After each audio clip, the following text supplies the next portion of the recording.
All right. Greetings, travelers. Good evening. How are you? It's Wednesday evening here, and we are going to play a little bit more Traveler. We did a little bit last week, just chatting, and so tonight, what I wanted to do, I'm not quite ready to start the campaign proper. What I wanted to do instead was run a test combat, at least one, with our characters, get used to them a tiny bit and just see sort of where we stand. I mean, I am not super familiar with the rules. The combat rules are very short. That is one positive with Mongoose Traveler, is it really, ground combat itself takes maybe what, 10 pages max or something, not even. Like it's not even, not it's page 73 through 79, 6 pages of combat rules done, for the most part. It doesn't count starship combat, of course, but that is, all ground combat rules. That's not bad. That's actually pretty. That's actually pretty good if you think about it. Um, Move that off to the side. We'll make sure we're up and about. Seems like we are. No one's watching at the moment, but that just sort of is how we roll. But I didn't tell anybody about this, so there you go. That's super professional, here. So yeah, so we're gonna run a little bit of a combat. Now, this combat is going to be about what we were going to pop the chat out here while we're going. Um, but yeah, like this combat is about what we're going to be running in as the first fight of the game. We're going to literally start, in the middle and start with this fight. And so we might as well test it. We might as well see just how nasty it can be or how easy it's going to be or whatever. See if we need to up the number of bad guys. You probably don't. It probably doesn't take more than one goofy roll to make things a mess for our players. So in a gunfight, you never really need to make things harder. it can always just be bad, it just by itself. So what we're going to do is we're going to run a combat to see how it goes, and then we will sort of go from there. All pages. So here is sort of the starter fight. And this starter fight is going to be right now for scabs. So the idea is that they came to make a shady deal. Our travelers came to make a shady deal with some scavengers, right? And the region they're heading to, not amazingly super law-y, if that makes any sense. Can we up that after the fact? We can. You know what? We're going to actually up it to 32 right there. So our ammo track will be right over here. And we'll mark who fires what ammo. So yeah. So we came to make a shady deal with some scavengers. The scavengers decided to stiff us. It's going to be our character's last money. So they need this deal to go through, or they at least need to get the money. And but as you can see, one of our guys, where is he? There he is. One of our guys, poor Zach here, is stuck right here behind this barrier. So we're going to say this is a concrete barrier of some sort, maybe about waist-ish high. These all block line of sight. So we're going to make this, that's on the map. Sure. We're going to make this partial, just to be easier to sort of notice. So that's like waist high is what that's going to mean for us. These are all enterable vehicles of some sort. And these bad boys here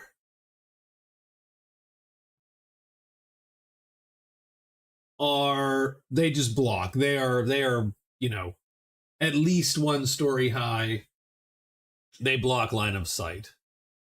This does not. It gives maybe partial cover. Zach is prone behind this. So as hostilities break out, as hostilities just bust out here, we have one guy real exposed, and he is prone behind a waist-high barrier. We have the scabs here. 3 scabs here, all mostly wielding pistols, frankly. This scab is wielding a submachine gun. He is the dangerous one for sure. Our guys are wielding pistols, except for Lars. Lars also has a rifle as well. Parker has what? He has gun 1.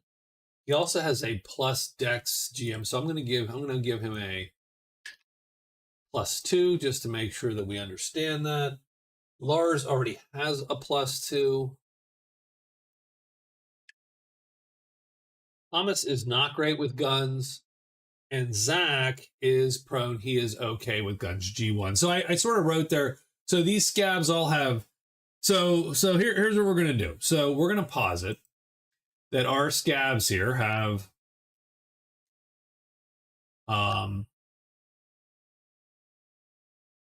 sort of crappy skills, right? They're going to be gun combat 0. We are going to be gun combat anywhere from 0 to 1 or 2 based with our dex mods. They have mostly 7s, maybe 8s in their stat. So nothing incredible. Slightly crappier armor than we do. We're wearing cloth armor. And the scabs here will be wearing something less than that, something like 4 or 5 protection armor. So that is sort of where we're at here. We do have a turn order somewhere too. Hey, what's up, Michael? How are you this evening? So we're going to give our guys... Do we have anyone with a plus initiative? So Lars does not have a plus. Parker does, I think. Thomas does not. Parker does. Zach does? No. No, literally, he's it. Parker is it. Parker is the one guy who has a +2 initiative. There you go. The scabs also do not add turn. Add turn. Right, so those are our guys.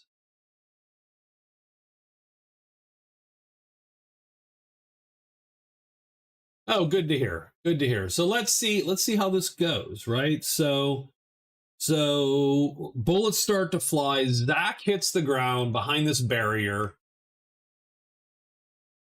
The satchel full of cash is right here. To win, the players, the heroes, must survive, obviously. That'd be great. Ideally, everyone survives. And they can either get into the truck here and get away, or they can eliminate or drive off the scabs. The scabs, in the meantime, want the money. They don't necessarily need to eliminate the characters, but they could grab the money and run to their vehicles, of which you see 3 of them here, here, and here. And this is all fairly close range. Every hex is 2 meters. We're going to go with hero scale. And I've rewritten all my gun combat sort of bits to do 2-meter hex scales. Which is a little clunky. Traveler does 1.5-meter hexes. I don't know why you would ever do that. It means that 4 hexes are 6 meters. That's what it means.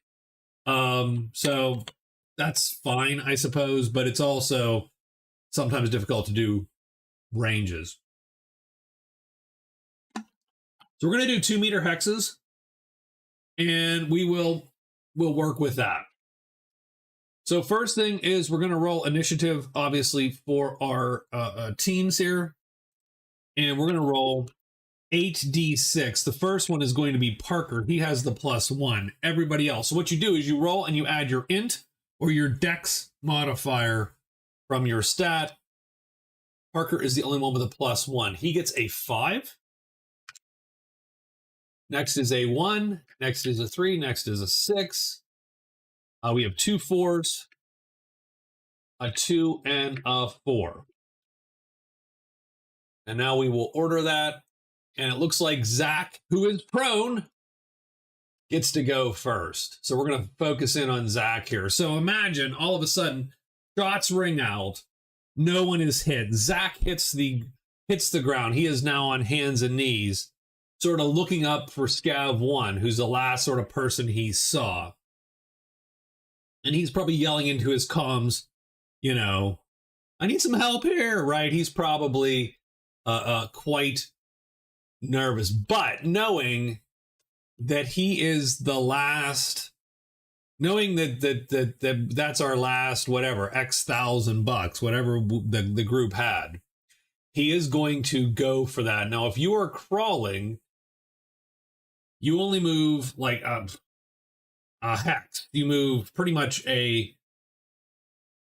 quarter, 1.5 meters of your potential move per minor action. You can take up to 3 minor actions or 1 minor and 1 significant action. So you get effectively 3 actions, 2 of which would be to do something significant. So attacking, for instance, or performing a skill that takes your concentration would be 2 of those 3 actions.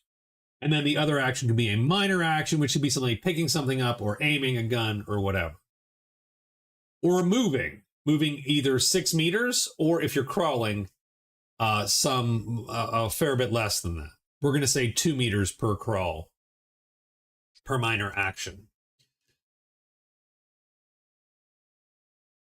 So the first thing we're going to do, since we have initiative, is we are going to crawl to here and try to grab this, except that as soon as I try to grab that, I have to ask myself, is it still there? Or has it fallen off in the chaos, right? So we are going to roll, and we're going to roll like we do for... This is roughly Traveler, 2nd edition, Mongoose. Roughly, though. I am, of course, tweaking the rules as we speak, because I'm terrible at not tweaking, at just playing a game. So Zach crawls over. He's going to reach up. Is the money still there? We're going to roll a d12. On a 1 through 4, it is there. And on a 5 or up, it has disappeared. How has it disappeared? We're not sure. We'll determine its position once we determine if it's there or not. 1 through 4, it is there. So he is going to grab that satchel. Perfect. That's what he needed to do. And oh geez. He can, so that's his second action, his second minor action. Sort of sucks because there's not much you can do for your third minor action, I don't think. I think he's just going to keep down and just sort of, hope his buddies can get to a position where they can support him.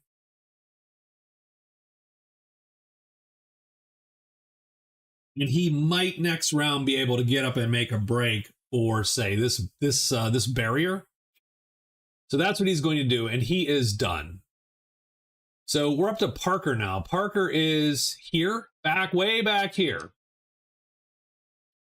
So I think Parker is going to charge up here as best he can. He just has a pistol. So 1, 2, 3. That's 1 minor action. 1, 2, 3 is 2. and then 1, 2, 3, which sort of sucks, but he's trying to get to this building here. So he makes his actions, he is done. The submachine gun scav, the big guy, he is the biggest of them, or the biggest and baddest. Now he doesn't have a very good angle because of this barrier right here. So he gets out of the truck and he's going to go up to here, up to this corner. And I hate to put him there. That seems like he is out in front, but I don't intend for that to actually be the case. I intend him to actually be, this is a little cheesy. I intend for him to actually be here. In this hex, by the way. He is actually in this hex. But I intend for him to be behind this cover. So I'm going to disable his snapping and allow his mini to just sit there. But that is 2 of his 3 minor actions, and he cannot shoot at this point in time. So he is going to pop, and then we have Scav 2.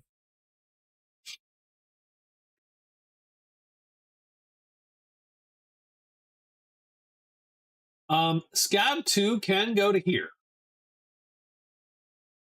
And I would say that Scav 2 has at least a shot, though right? I think so. I think there's a straight line to Lars here in who's now sort of just pretty much behind his truck with probably the rifle. He's the one guy with the rifle. We have 1 submachine gun in this battle and 1 rifle. And that is Lars. Lars is carrying the rifle. It's not a great rifle, by the way, but Lars is carrying it. And so I think he takes a pod shot. He's not aiming. 1, 2, 3, 4, 5, 6. Well, we can do this. We can do 21 hexes. That is 42 meters. That is quite the shot for that. That would actually be pretty much a pretty extreme range shot for that pistol. So the mean streets, it's -4 range is up to 16. So his chance of hitting at that range is dismal. So I think instead, can I actually get rid of this line? Like, how does that work, guys?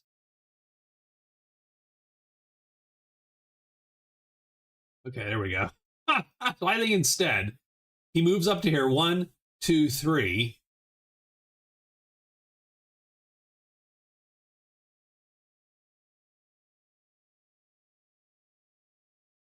Maybe 1, 2, 3. Yeah, there. He's going to move to there. Now, facing doesn't matter as far as I can tell in Traveler, although I do think it might matter a tiny bit in terms of can you, quote unquote, dodge a thing. There should be a handle somewhere, but it is being blocked by this guy, I believe. No, I just can't find it at all. Clever. Okay. I'm not going to worry about it. We're just going to let him go to there. And then he can take a shot now at some of the closer people, right? So now Scav 2 can make a quick shot at maybe Thomas here. That's only 13 hexes. But that is going to give him a fairly significant minus. So let's take the shot anyway. So he'll take a pot shot. And that's a 7. So that is going to harmlessly bounce right in front of Thomas here, probably hitting this concrete. I don't know why this particular lot, maybe these were sheds or something. Like these are outbuildings. This is I'm picturing some kind of broken concrete lot, right? So the area of the world that they are in is dusty and nasty. And everybody's got to wear, respirators because this is a thin and tainted atmosphere on the planet. So there's probably a lot of dust and crap in the air. We got a couple buildings. The blue outlines here are all vehicles of some sort. Hey, what's up? Not mad, but behind the space, I was thinking like almost a car lot or a gas station at some place, some point. But yeah, something like that. These are vehicles. These blue outlines, the black outlines, of course, are buildings. These are block line of sight, and this is half height. This blue double, the blue green here. So Scav 2 goes, he takes a pot shot, he misses. Scav 1 is going to go. Ooh, Scav 1 is not, that's not a nice guy right there.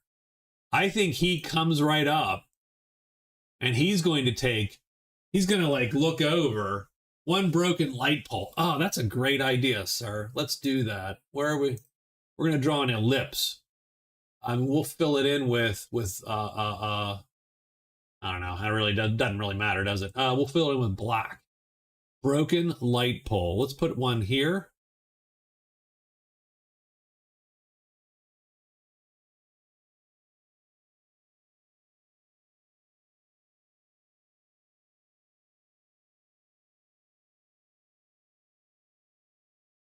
Of course, you know, by the corners of the buildings. I don't know why, but right in the middle there. Good enough. I mean, they're sort of random, right?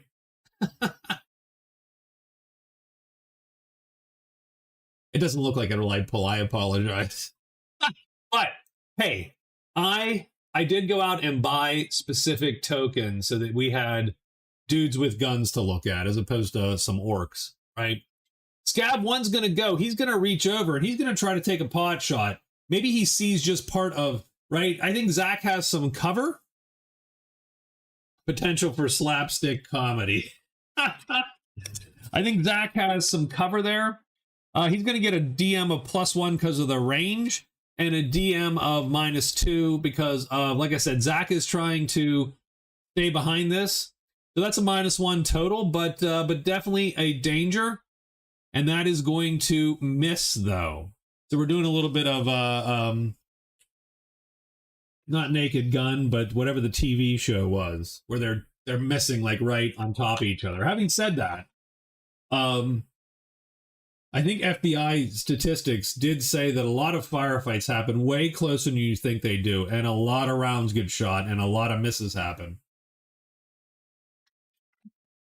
So I think this guy wails away, and we do need to mark in our ammo track here who has shot. I don't super care. I don't think it super matters, but it'd be interesting to see. So Scav 2 and Scav 1 have taken shot.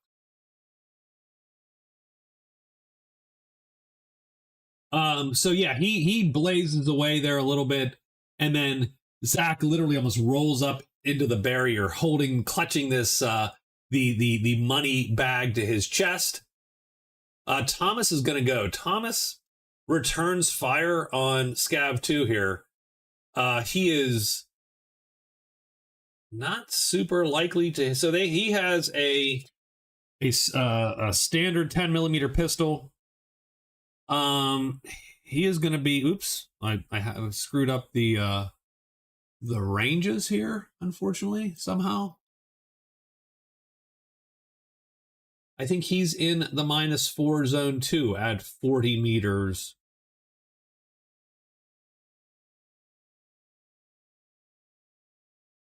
Or -4, actually. He's at the -4 zone. So 1, 2, 3, 4, 5, 6, 7, 8, 9, 10, 11, 12, 13. So yeah, 13 hexes puts him at a -4 to hit.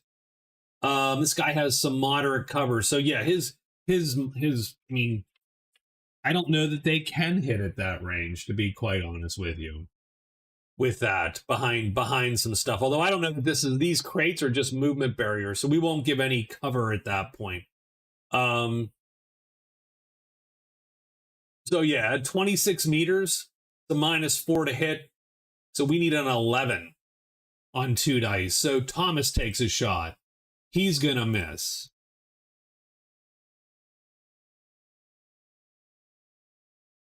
Going to be a lot of missing the early days here. What's up, Math, Fun and Game? Good choice of gameplay. I find Traveler difficult because of the scale. It's a huge universe. My imagination has problems holding it all. Well, welcome. I love sci-fi. I don't love the Traveler rules as much as I did when I was a kid. For various reasons, but we can get into those. It's so, you know, if you want to chat about it. But right now, we're going to try the combat out. I have sort of tweaked guns because I wanted. Now I don't have a ton of guns, but I wanted more guns with more traits, right? And since there's not a suppression fire mechanic, but I was thinking of maybe adding one, Nutmeg, sort of adding the idea that you could suppress or hold or overwatch an area, kind of idea. But yeah, I gave the thugs crappy pistols, the crappiest pistols I had. Oh, they're even accuracy -1. Holy crap, what was I thinking? These suck, these pistols. I should feel ashamed. Actually, I've stacked the deck. I'm going to give these guys the 10 millimeters because they're at least a little better. God, I don't love any of that, but we're gonna, yeah. So we'll give them at least I feel a tiny bit better. Like I didn't cheat for my guys. So yeah. So okay. So let's do Scav 3. They have hand-to-hand pistols. They do. They have crap. The pistols are terrible. These are terrible pistols. 1, 2, 3.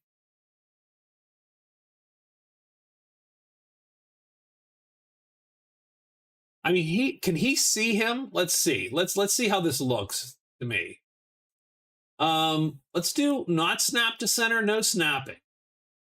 And can any part of his hex sort of see any part of his hex? So the answer to that is yes. Now, if we snap, if you go center to center, ooh, it's super close.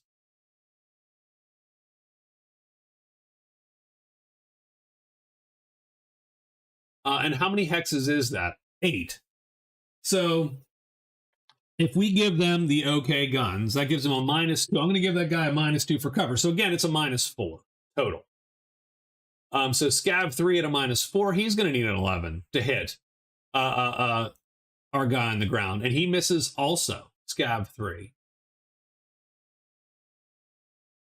So we will...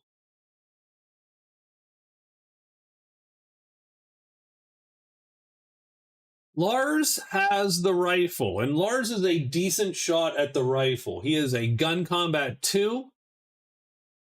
Rifles are infinitely better. Like at this point, I you know, everybody should just be carrying a rifle.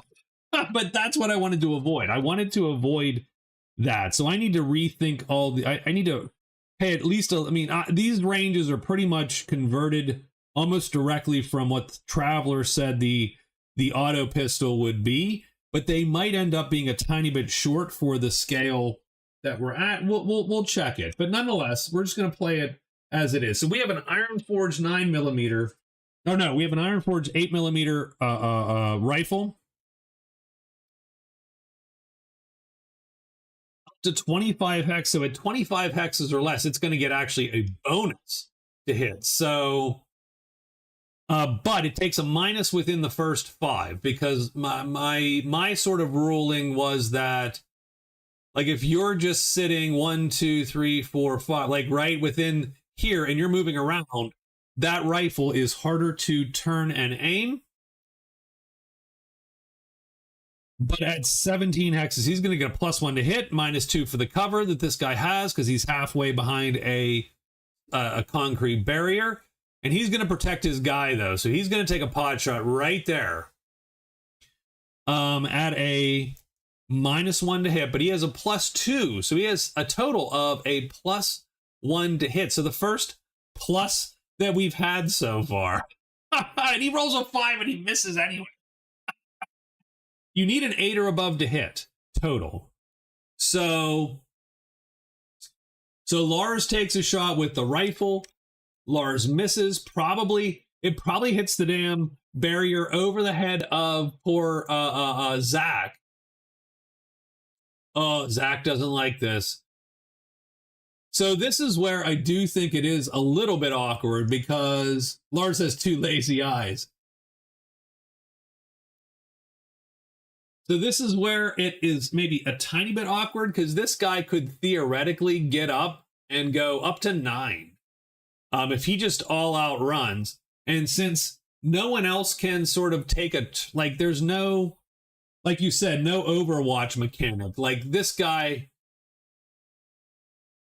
could maybe be able to take a pod shot, right?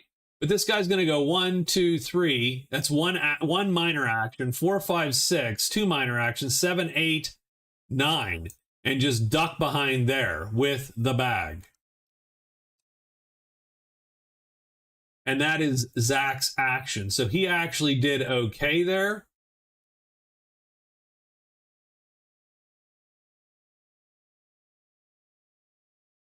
I think Parker goes 1, 2, 3. Oh, that's a probably a bad move, frankly. And he goes and he's going to take a 9 hex shot with his pistol. He has the stock standard 10 mil. So it's a -2, -4 because again he's half covered also. So he needs an 11. Now you can aim and get bonuses. So that is true. Ooh, he's going to hit though. Right? So I'd flank around the big block. Not a bad idea. So Parker takes a shot. He adds 2 to that because his gun combat skill and his dex give him a +2. And he needed 11 or above. And so he is going to hit Scav 1. So we have the first damage here. So these guys have 4 armor. They have like some kind of leather, apocalypse armor kind of thing, I'm thinking. And these guns do 3 die -3.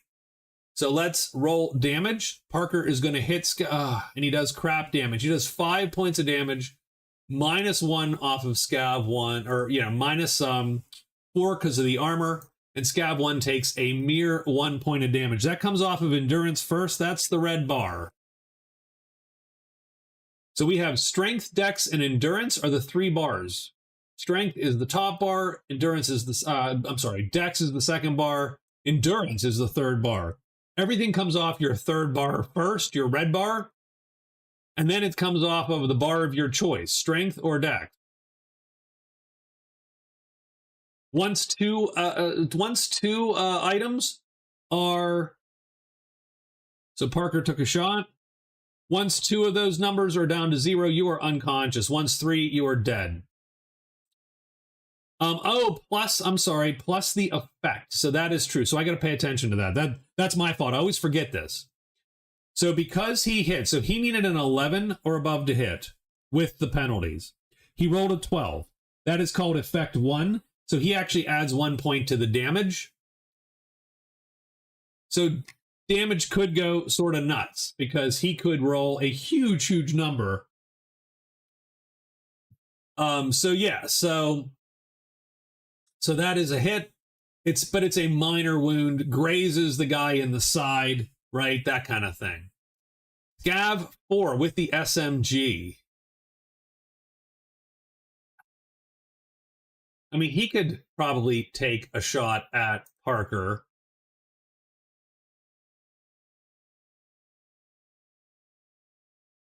And he is at 15 hexes. He's going to take a -2 at that range.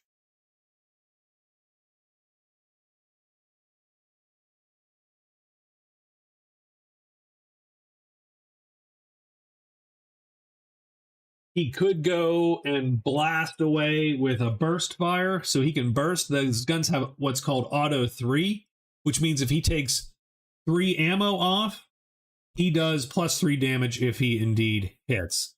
He's going to do that. So Scab 4 is going to he's going to burn ammo 3. He's going to burst fire at Parker. That is going to miss Parker. I believe Parker has, so we're going to need an 8 or above, a 10 or above to hit at that range. And so we do miss.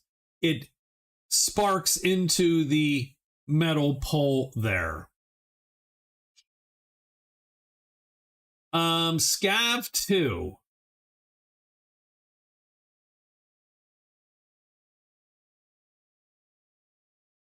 Scav 2 is going to kneel down behind the barrier. I think he's going to take a shot at the bag holder. 9, 10, 11-ish, 12-ish. Going to be -4 total, I believe. It could be even more than that, yeah. 11 hexes away. We're going to give him a -4. We're going to say as he's making his run for it, this guy takes his shot at a -4. But again, that's still an 11. You still need a, yeah, so, right, pings off the building. A lot of rounds are going to be fired. And there's not a lot of hitting. That's probably for the best. I mean, if we get, same with Scav 1, we'll give him a parting shot sort of thing here at a -4 as Zach ducks around that corner. That's a miss.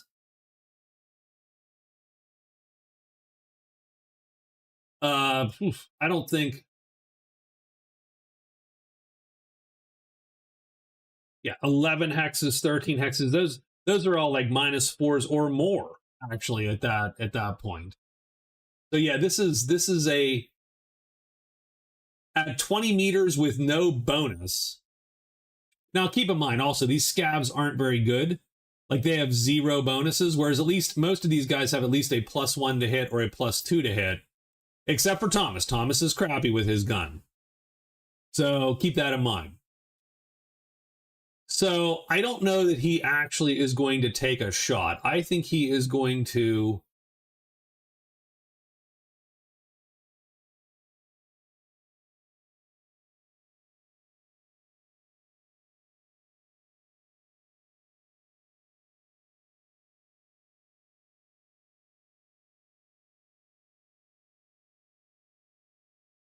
I think he is going to... I'm not actually sure what...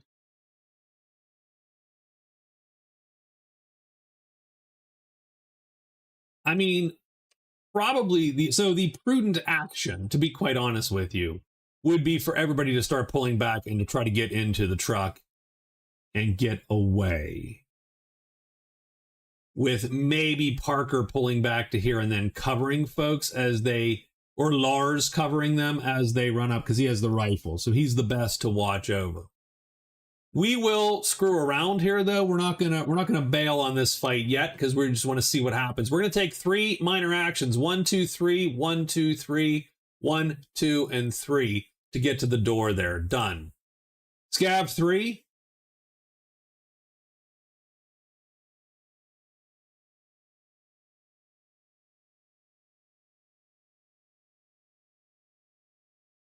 Sure, he's gonna make a break for it. He's gonna go 1, 2, 3, 1, 2, 3, and 1, 2, 3. He's gonna start to run to get to here. If he makes it. Now, mind you, the rifleman might take him out, and the rifleman's going to take his shot probably right now.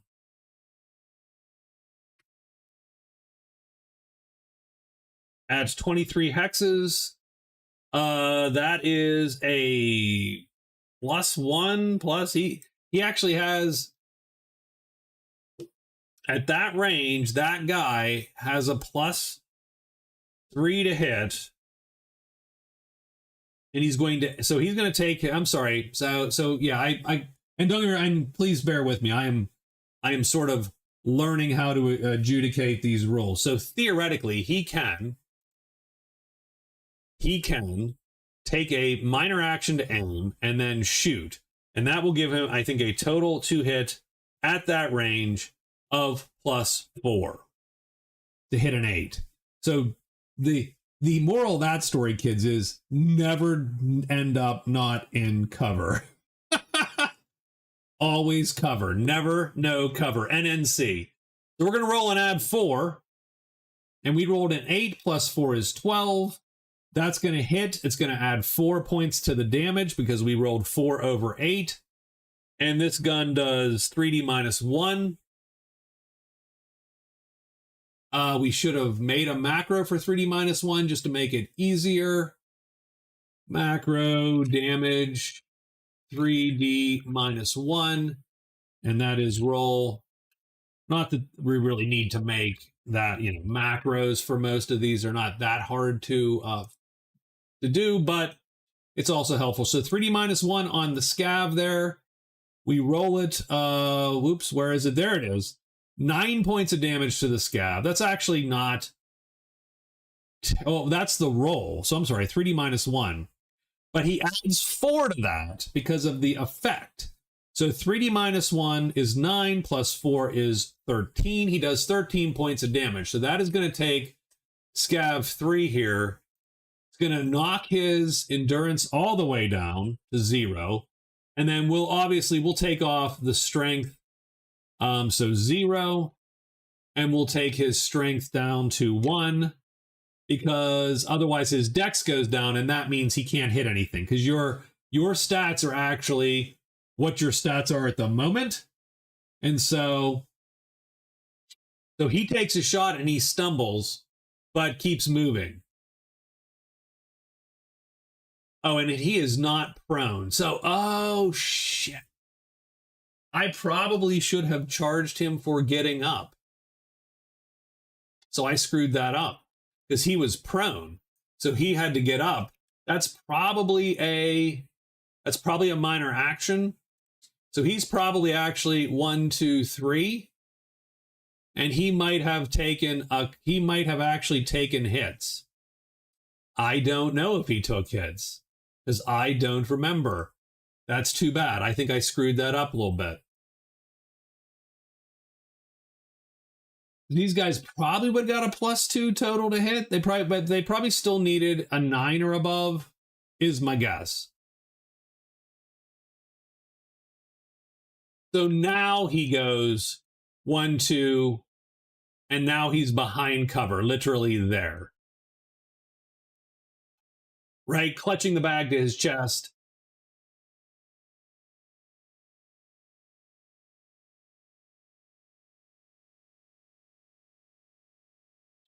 Parker jams himself up against this pole here. Oops. Whoa. Hey. Let's put this on the map. There we go. Parker jams himself up right behind that pole.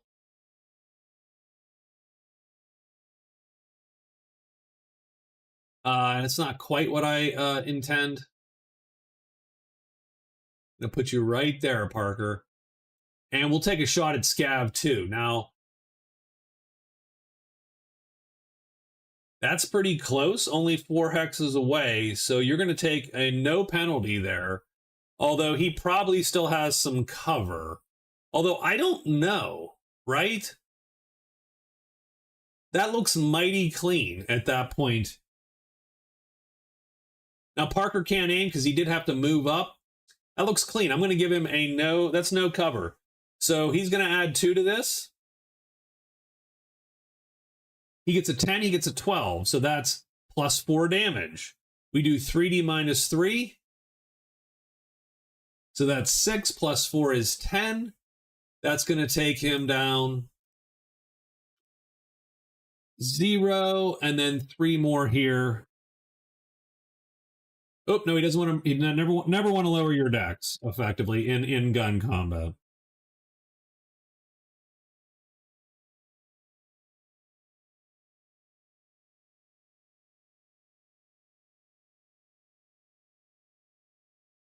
And I hate Scav 4's position, frankly. But let's take a quick look.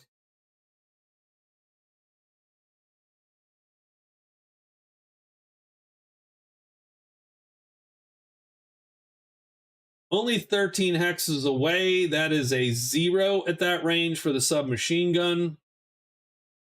He's got +2 due to cover. This is our test combat right here. So +2. So he needs a 10 or above to hit. He'll again use, and I've forgotten, of course, to take ammo off some of these guys, so I need to sort of work that a little better. We know Lars shot. I know Parker just shot. Scav 3 did not. Scav 4 is going to, and he's going to use. We'll use a big X to represent 5 shots. He'll use the 6. Hey, Rob, how are you? So he's going to take a big a shot. He's going to use auto 3, and he is going to shoot here at Parker. Still needs a 10. He flubs it. Nope. Total miss. Not even a thing. Scav 2 shoots back at that range. And and theoretically they would be able to aim. He's going to aim and take a shot. So he actually gets a +1 to this. 8, that's going to hit. 3D -3. These guys are wearing actually fairly good armor. That's a protection of 8. And so that's going to bounce. So Scav 2 does get a shot in and hit. But that doesn't actually do anything. And I think Scav 1 needs to call Acolyte 2. 100%, sir. He's also going to aim and take a shot at Parker. I think that's going to miss at that range because, again, he needs a 10 to hit.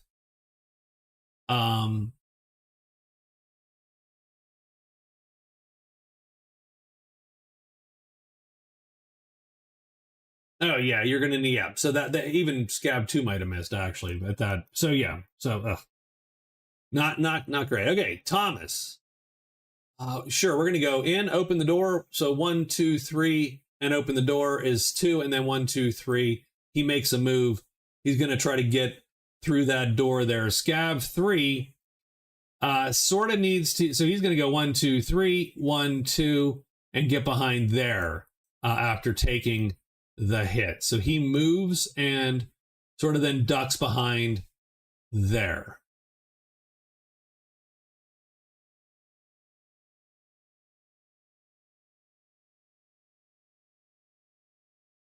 Lars with the giant rifle, which sort of wins the fight, I think, strangely enough. Well, not strangely enough. I mean, wins the fight. The submachine gunner is sort of out of position for the most part.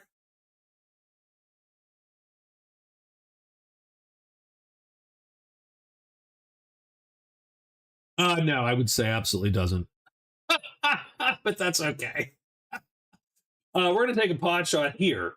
That's a +3, -2 for cover. So we're going to roll a +1 and then plus another one because we're going to aim in the minor action. I mean, it has a similar action sort of structure. That is true.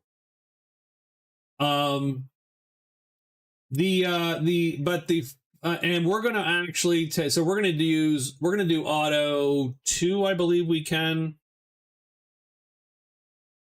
So that's going to take 2 shots, but it's going to add 2 points of damage if we hit. We roll a 6. So let's think about that for a moment.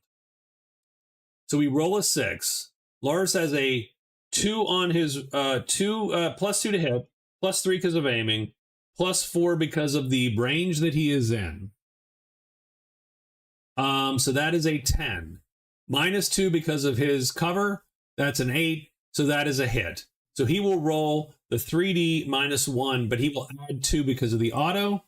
The burst fire, he kills this guy. He does 14, 15, 16 points of damage minus whatever armor he has, but that's going to take him down, and he is done.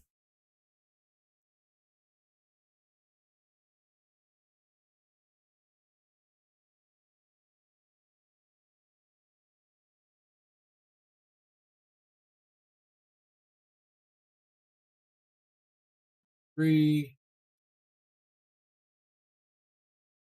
So I think he just goes 1, 2, 3, 1, 2, 3, 1, 2, 3. It's the waltz move. He's just going to run to try to get to the truck effectively. Although he could do 1, 2, 3, 4, 5, 6, 7, 8, 9, which unfortunately puts him a little bit in the line of fire.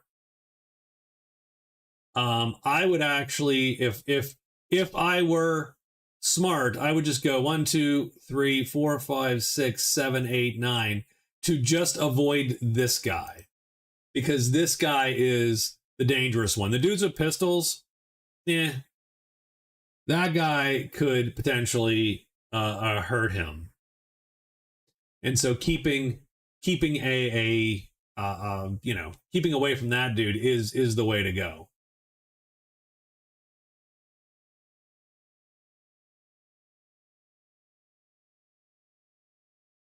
Parker literally slides up here and gets on his knees. He's going to take a shot at Scav 1, right? I wouldn't go prone because then he has to get up here, but I think he is well covered. He is actually almost not out of range of these pistols, but out of range of them actually having a good shot of hitting him. They might luck out, of course. But yes, if you needed to, be out in the open somewhere, you should go prone. I think Parker goes right here. I wouldn't do this, actually. I would stay right here. I would sit right there.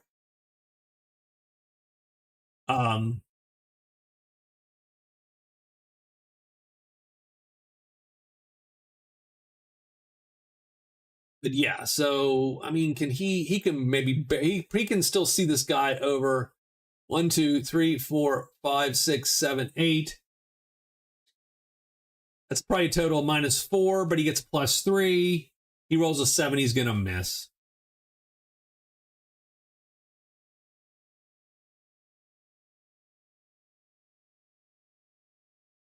The Scav 4.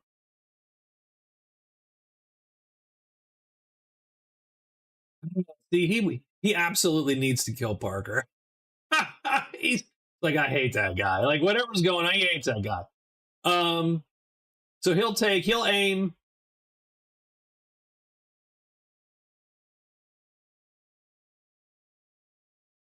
It's a 0. It's +1, -2 so it's a -1 total with the aim. He's gonna miss. He's gonna burn 3 more ammo. So he's used 9.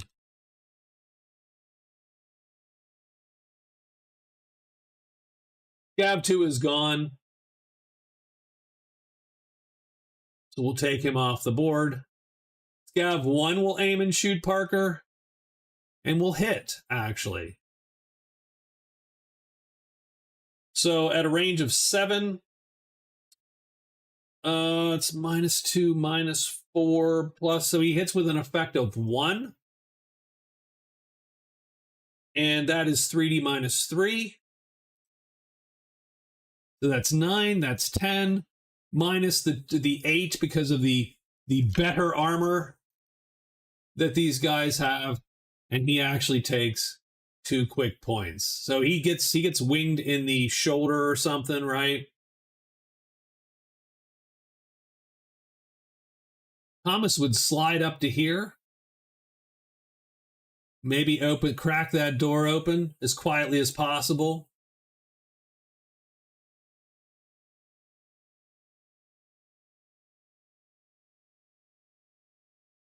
One, 2, 3, 4, 5, 6, 7, 8, 9. He's coming up the side there, hoping to sort of catch this guy unaware.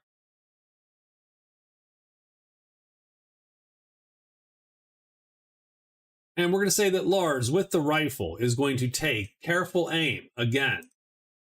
And at 17 hexes, that is a +1 for that rifle. +2 because of his skill. +1, so it's +4 total. -2 because this guy is behind cover. So it's a +2 in total. He gets a 10. So he'll burst, or I should have said that beforehand, but that's fine. So he burst fires. So he hits by 2. He adds 2 because of the burst fire. He's going to do 3D -1 plus 4 damage. So he's going to do 15 points. And this guy's going to take 5 there. 10 here on his strength. And then 3 more there. And he will be out of the fight as well. I think at that point, the scabs probably bolt because no one signed up for this crap. is sort of what that I think that ends up being. So I definitely think you could probably even, like, the scabs theoretically, if they're ambushing, would probably have a couple more guys, and we probably could do a couple more guys without sort of overwhelming the heroes, especially if the scabs have the same crap weapons we gave them, which were mostly just sidearms, mostly just pistols. And the pistol ranges are pretty crap. So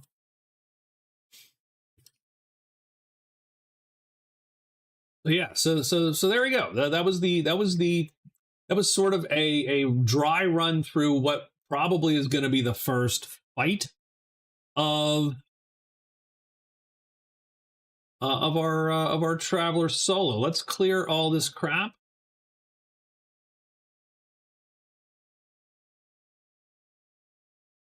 And reset the boys here. So 7.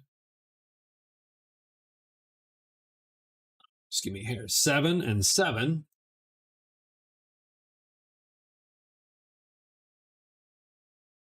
Terry, how are you tonight? Good to see you guys. 7, 7, and 7. I cannot believe that somehow I've lost the handle to rotate this dude. Like, how is that even a thing? What have I done that I cannot rotate the scabs? Do you notice that? That's weird. That's weird, guys. That is super weird. Can I rotate him? I can rotate him. So scab 3 and 4 are rotatable.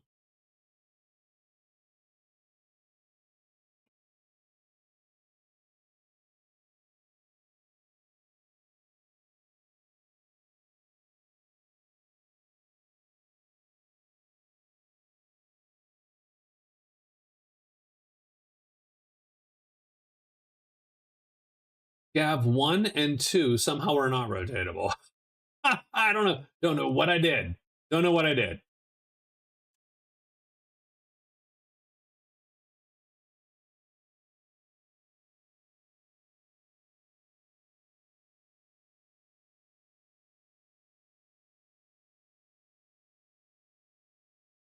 We put him prone. That was our prone marker.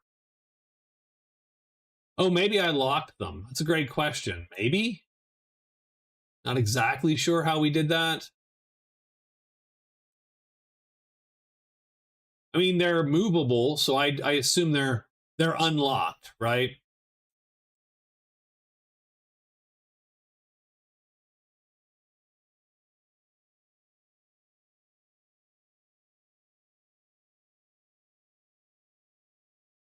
Yeah, I mean, I can move them. So that feels unlocky. Locked rotation. Yeah. Here's the thing. I don't even know how to do that. I'm not. I can lock placement.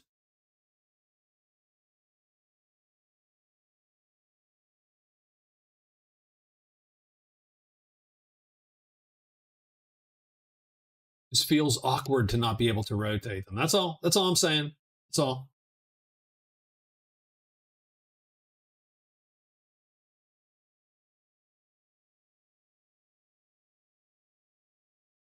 So we're going to try that again, but we're going to up the odds a tiny bit here, or up the crazy. Not that, don't get me wrong, not that you should, again, you should. Traveler is not a game where you want to fight, typically. Like, fighting bad. Fighting, you get to take a lucky hit, and your guy drops over, and done. That's not where you want to be. But yeah, let's see sort of if we can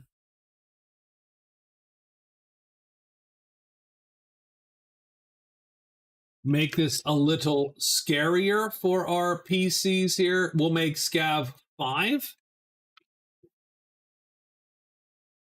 And we will make Scav 6.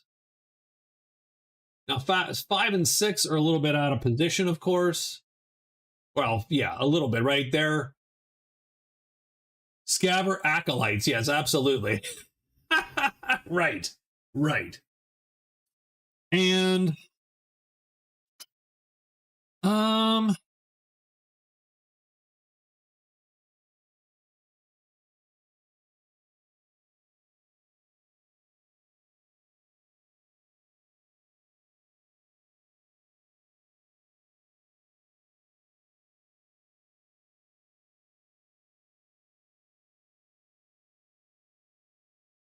so the other thing that I would like to do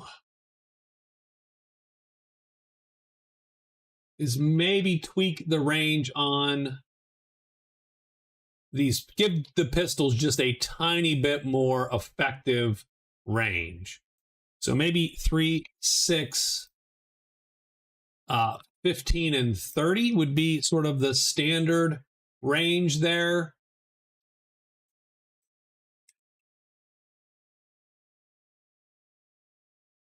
And I mean, the needler I'll worry about once we get there. Let's do, so maybe and the mean streets can be whatever. We'll do 12 and 24, but that just, so it's shorter range, sort of a crappier gun generally.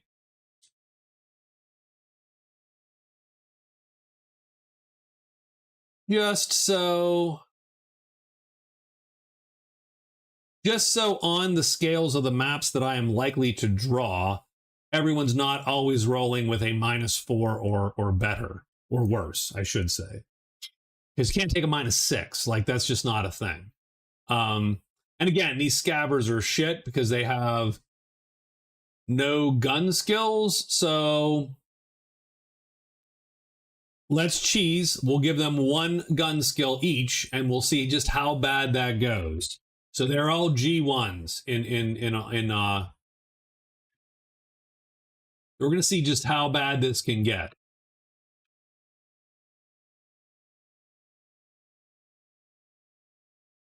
So not only we up the number, now the I think the parameters of the battle change.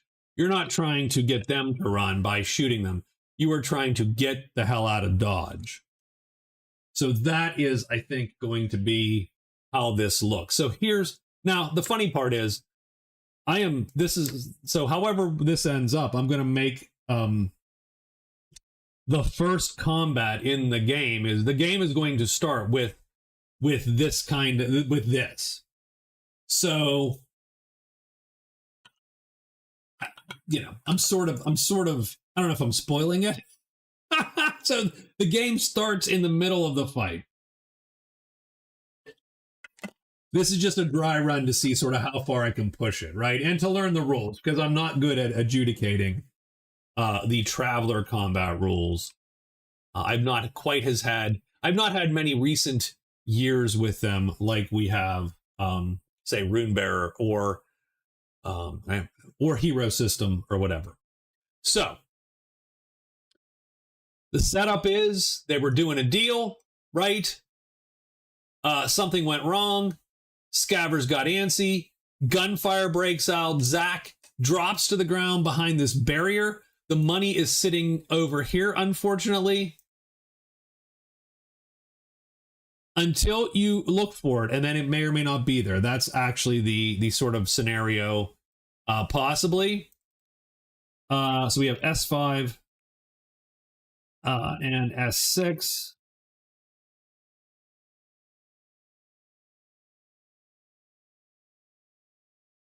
Obviously, the scabbers want the money. The heroes want the money.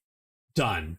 It's whoever can get their money back to the vehicle and still be like alive and ready to roll here is sort of how it's going to work. So I am going to, let's delete everybody. And then we're going to give our heroes. Parker is the fastest of everybody, so he gets the best turn there. Everyone else is going to, everybody has a 0 initiative otherwise.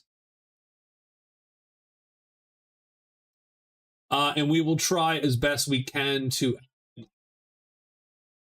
do a little bit more here as well.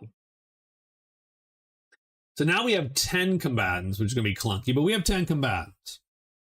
So we're going to roll 10d6 and just take them in order. Parker getting the +1. Parker has a 3. We have a 3 and a 3 and a 4 and a 6 and a 2 and a 2 and a 4 and a 6 and a 6. That is going to suck a tiny bit for the heroes. The heroes definitely are in a shittier position initiative-wise this fight. So Scav 6 is first.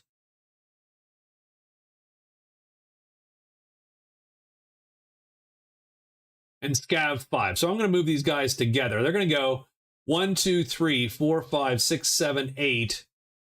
And he is done in there. And then Scav 6 is going to 1, 2, 3, 4, 5, 6, 7, 8, 9. He's running for the money, submachine gun sort of strapped, right? He's got it. So those two have gone. Scav 1. Oh, Scav 1.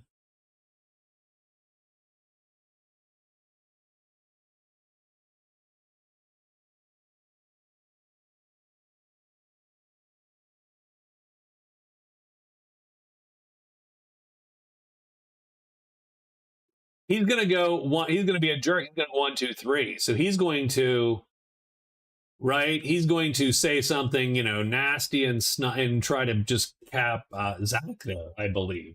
So that is a +1 due to that range. He does not aim. +2 total. I don't think at this range, I don't think Zach gets a bonus because he is prone. So +2 total to hit. I mean, this is where it could go super bad all of a sudden. He's going to get a 9. That's in effect 1. That does hit. It is 3 dice -3. These guys have good armor. So it's 7. But he has combat armor. Or not combat armor. He has cloth. So it just sort of thunks into, we'll say, and cloth is so good. Now, I don't even know. It's a little clunky because the way that the cloth would look would be sort of battle-y.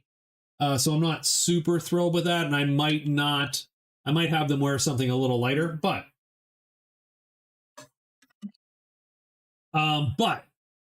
for purposes of this particular fight, or maybe, so for purposes of this fight, because it's what I bought for them and I paid for that, I might ultimately lower it to like a 6 or something like that. But we're not going to worry about that just now. He does 6, he does 7, but it clunks into the side. Zach sort of, takes the impact, rolls a bit, but is not seriously injured. Now, Scav 4 did not end up in a good position, but we're going to 1, 2, 3, 4, 5, 6, 7. And then I think he does indeed drop prone.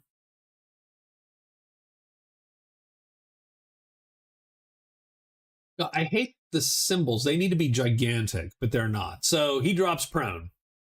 That's his move. Oh, Zach is going to go up here and look for the money. Now, what we did is, on a 1 through 4, the money is exactly here. On a 5 and up, it has moved. It is in the chaos of the beginning shots of the fight. It has fallen off or moved or whatever. 12. It has indeed moved. I'm not sure how, by the way. Like, it got knocked as he dove. Maybe he reached for this satchel and knocked it off. So it has moved. We're going to roll a d6 to see where. This is the 1. So this is the 1 direction. So we'll roll a d6 first. I don't have a d6 up. That's great. 1d6. Direction 5. So 1, 2, 3, 4, 5. So strangely enough, it's gone this direction. How many? 1d3 we'll say. Roll 1d3. It has gone 2 hexes. So, I mean, that's freaking convenient. So he must have pulled it off. It's a jar that rolled down the counter. Well, I imagine it actually is just a satchel or because it's carrying literal bills. Because they're doing this crappy deal with these dudes. And so Zach looks for it here, spots it here. Oh my God, what the hell do you do? This is a terrible position for this dude. Because he's going to get up, run to here and pick this up, and he's done. That is done. He cannot in any way, shape, or form do that. I think he on the ground, he is going to, right? He's probably sitting on his ass against this barrier. This guy's walked up, like giving him like a, it's not your lucky day or whatever. I'm not that clever to think of. I'm not going to Arnold this. Zach got to kill. Yeah. So he's got to kill. I think he's going to shoot this guy just because he sees this guy. And we're going to hope that Lars can actually, well, this guy's prone behind that. Yeah, maybe. Right. Ooh, yeah, maybe. 2, 3, 4, 5, 6. So what's the range on these 10 millimeters? So within 6 hexes is a 0. So that's good. You know what? I think you're right, Nutmeg. I think we aim 1, 2, 3, 4, 5, 6 and take the +2 shot. And that's a that's a +2 shot on scav 4. 5, 6, 7. That's going to miss. So he shot, scav 1 has taken a shot. Oh, that sucks, by the way. Thomas moves. He's going to take a pot shot at scav 1. 1, 2, 3, 4, 5, 6. Oops. 9 hexes. 9 hexes away. Pull the guns up. 9 hexes away is going to be a -2. He does not have any cover, so it's just a -2 to hit. So he needs a 10 or up. He gets a 4, he's going to miss. And so Thomas has taken a pod shot. And Zach has taken a pod shot. That's too bad. I actually thought he was going to hit that guy, and that would be a good place to start. But no. Lars with the rifle. Geez. He is prone, so he is going to get at least a +2. And there's these boxes. Now, whether or not you want to consider that cover, he's probably a -4 if he's laying down behind these boxes. He's going to take out.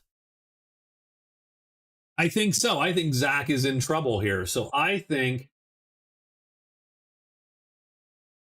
Lars is going to go full. Well, not full auto, because I don't think full auto gives you a specific bonus. You can make a number of attacks equal to the auto score.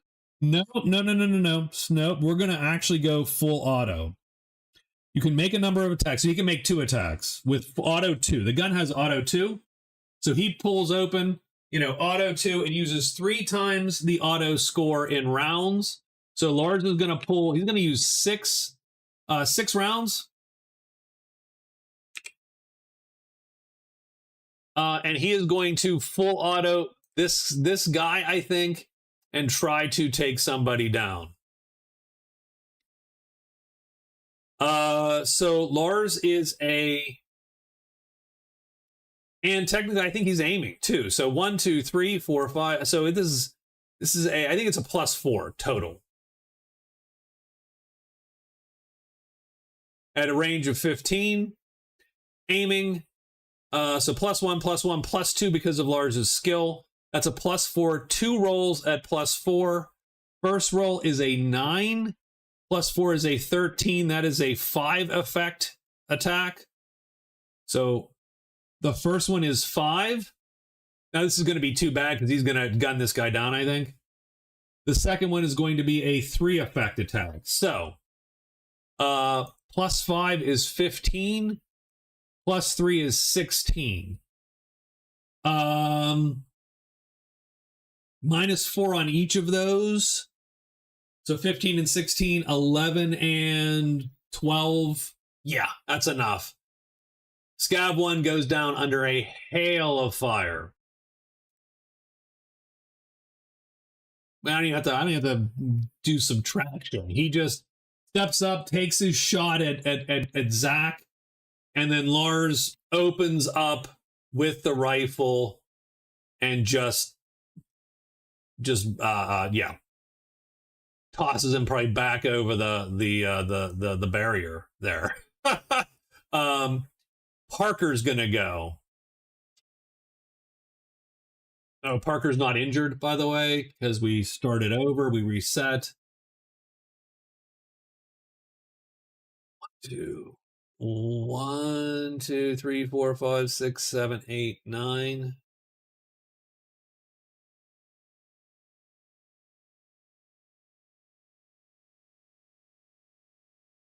I don't love it because that submachine gun looks sort of dangerous at that range.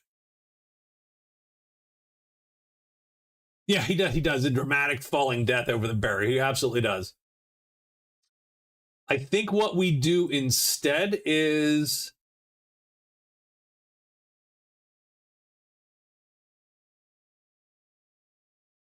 we're going to move up to this corner right here. So we're going to have cover. We're effectively going to be in, in sort of this hex, I think, or this hex, whatever. I think we're going to be in this hex, but we are, peeking behind this cover. So I'm going to put him right there. But that is his move because that takes, so he moves up. But that's all he can do, unfortunately. Scav 3 is up.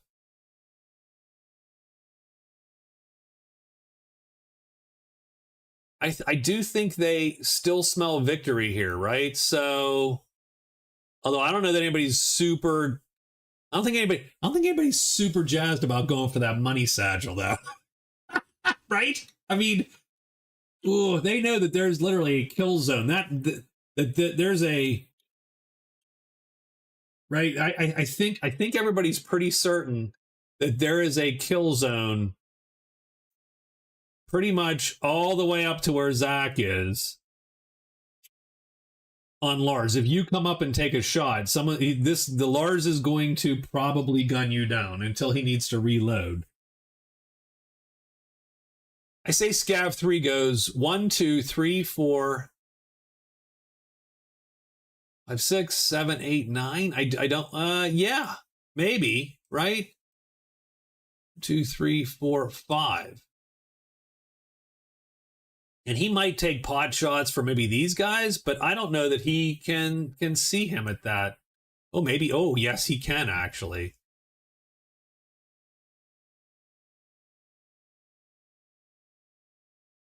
So I think he wants to end up. I think he wants to end up here. Just be out of his sight momentarily. I'd say the scavs are high, and that's why the deal went bad. They don't care for safety. Nice.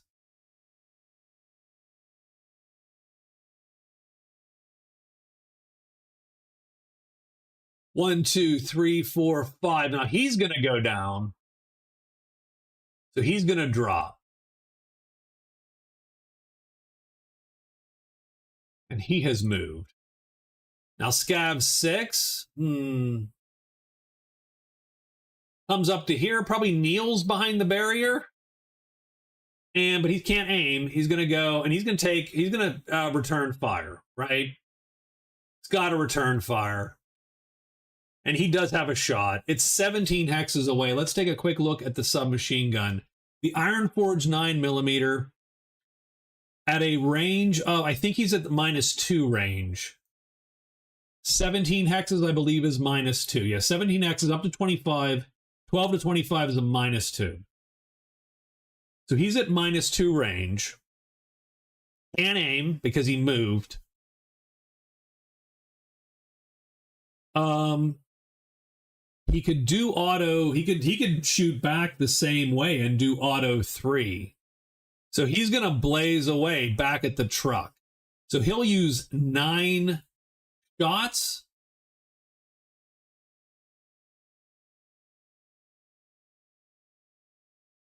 I'm just going to do 9 at this point, since I can indeed count and do a tiny bit of math here. But we'll do 6. So he uses 9 shots. He's going to take 3 pot shots over here this way. He's at a -2, but he does get a +1.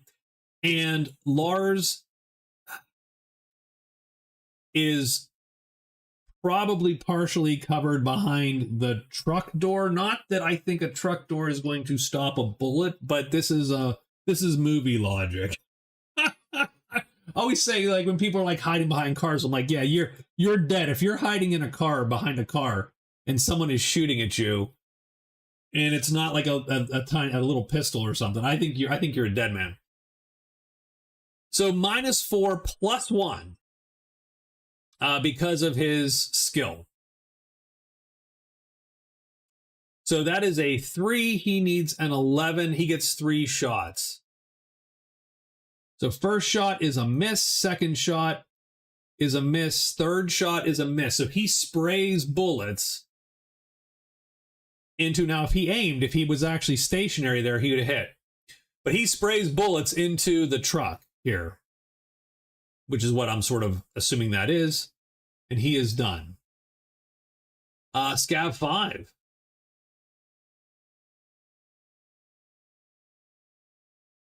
Are there windows on this outbuilding? Yeah, let's say there's windows on this outbuilding, right?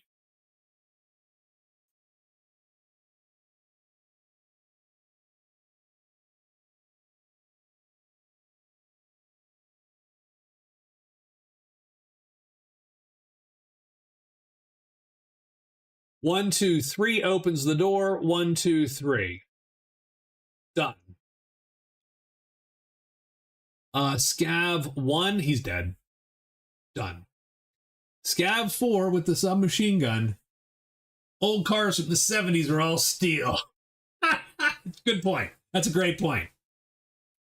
And we know that Old Traveler definitely had a 70s sci-fi vibe.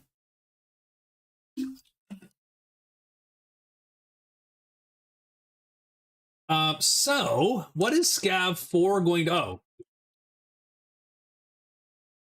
I think he has to take a shot at Zach here.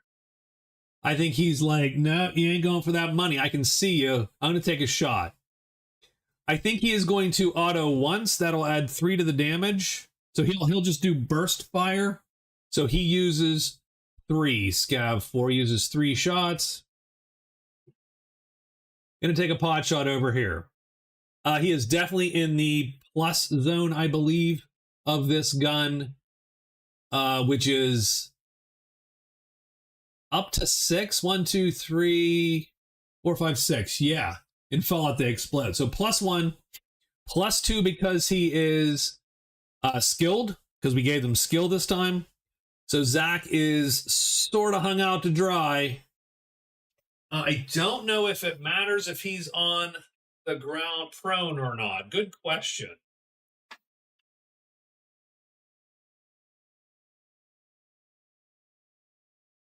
-1. So there you go. So because he is on the ground, he's going to, because no cover, -1. So +2, -1, +1 total.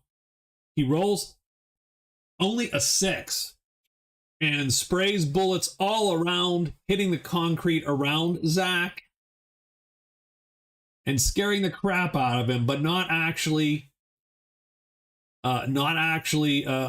taking him out. I hate where Zach is right now. And I think he does too, by the way. So Zach is going to... I think he has to take a shot again, right? I think he aims. I think his pistol is in the +1... no, his pistol is in the +0 range. So he's going to take his +1 to hit. +2 because he aimed. And this guy is prone, so that's a -1. So he has a +1 also. So he's going to fire back with a +1 total. He gets a 12, which is a 13 total. He needed an 8. So that's an effect 5 hit. So he's going to do 3D -3, but +5. So 14 points of damage. These scavs have 4 armor. So that is 10 points of damage to scav 4. That takes his endurance to 0, and it's going to take his muscle down 2 points. He's not yet unconscious. But he did take one. That is, oh, that hurt. That hurt quite a bit.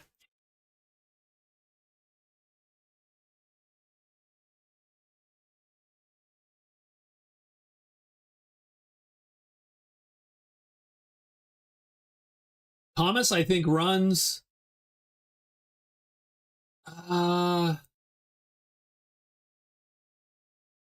maybe to here? Maybe to protect against the flank here? Red jelly in his vision right there. Yes, he does. Momentarily, he gets the red jelly. Thomas is going to run to sort of protect the flank. And Lars is up.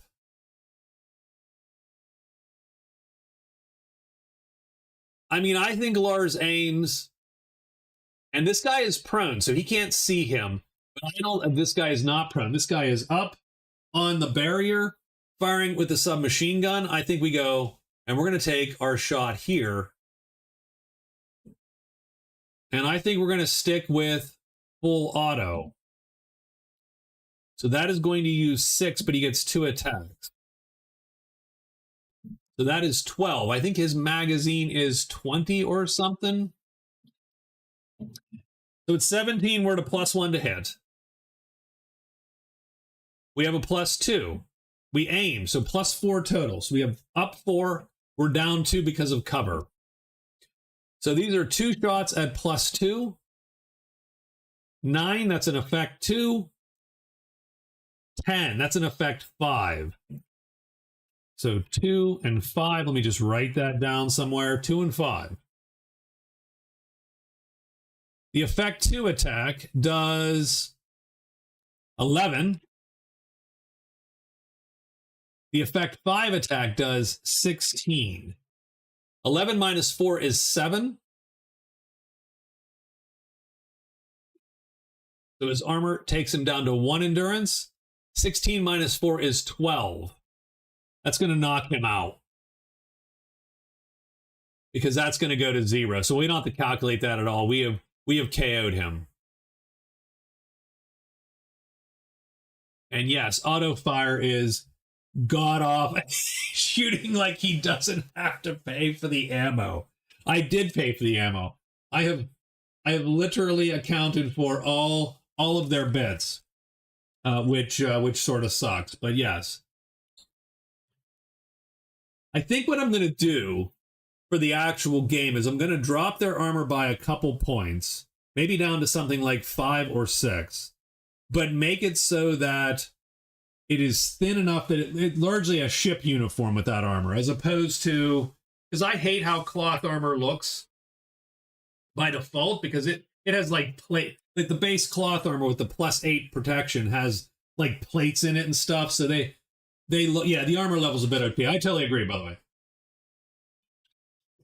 I was very surprised at sort of where it all ended up. So I think what I'm going to do is I'm going to essentially buy them something which looks like they can wear it outside. Because normally I would say, no, I've upped all the prices of all the shit by all the guns and armor by 5 times 5 to tell, so people know this is like a war zone, right? So all that shit's expensive. So they paid for that cloth armor quite a bit. $2,500 a suit. Having said that, I do think it's a little bit more than I would start a group off as GMing. Now, mind you, because we're not fighting dudes with plasma rifles or any weird crap like that. It's going to be a lot of guns in this campaign, a lot of slug throwers, maybe the occasional laser, but that guy's going to have that's going to be the scary guy. So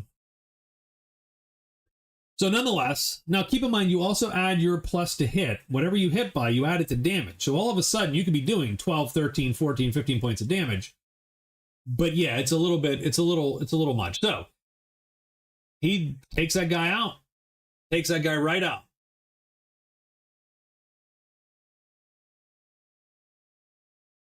I'm going to let Parker try to see this dude. We're going to give Parker a quick int check there. Or no, let's see. Does he have recon or anything like that? He does not have recon. Now, we should be rolling leadership and we should roll leadership to give people pluses or whatnot. We're going to roll real quick. Just give him an int check. We add 1 to this. So he does spot this guy coming through the door. He sees like the light. He sees the light in this window. So right as the door opens and closes, he sees that.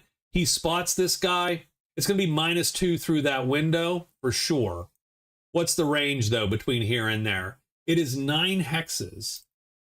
The range on our stock standard, so that's going to be a -2 to hit, -4 to hit. So that sort of sucks. But having said that, we're going to aim, and we get a +2, so it's a -1 to hit now.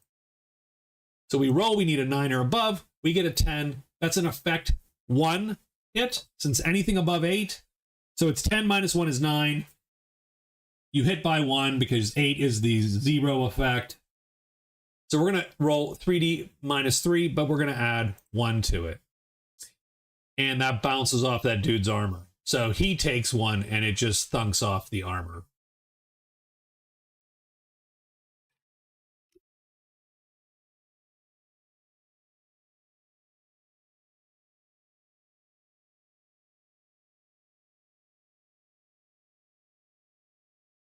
So I'm going to have Scav 3 bolt to here and sort of take, we're going to have this door opened. I mean, we'll say these are, metal, whatever, right? So he's going up. Don't screw up now. Just hit Z probably. So he's going to open that door and he's going to be behind the door.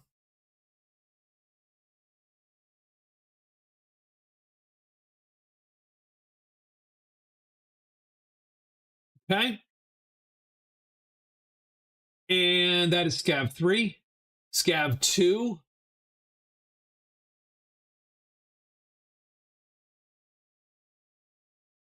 So he is ducked down behind.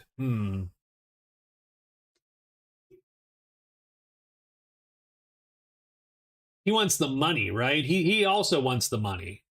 But boy, anybody that goes up to get that money is going to get shot dead. I swear, I guarantee you, anyone who goes and gets that money is going to be shot dead. And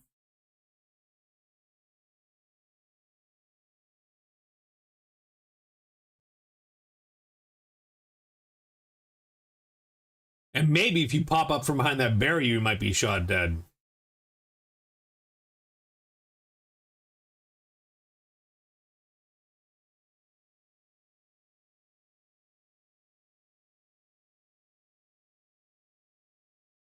But what is he going to do?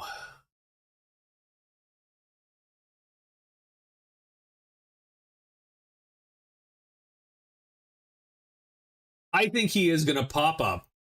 That takes his move action though, so so he doesn't get to aim, but he does pop up, and then he's going to take a shot at poor Zach here, who is busy looking at this guy, and so all of a sudden this guy comes up, right, and takes a shot. The range on that's going to be +1, +2 because, and we're going to say no cover or anything, so unfortunately it's a +2 shot on our guy Zach here.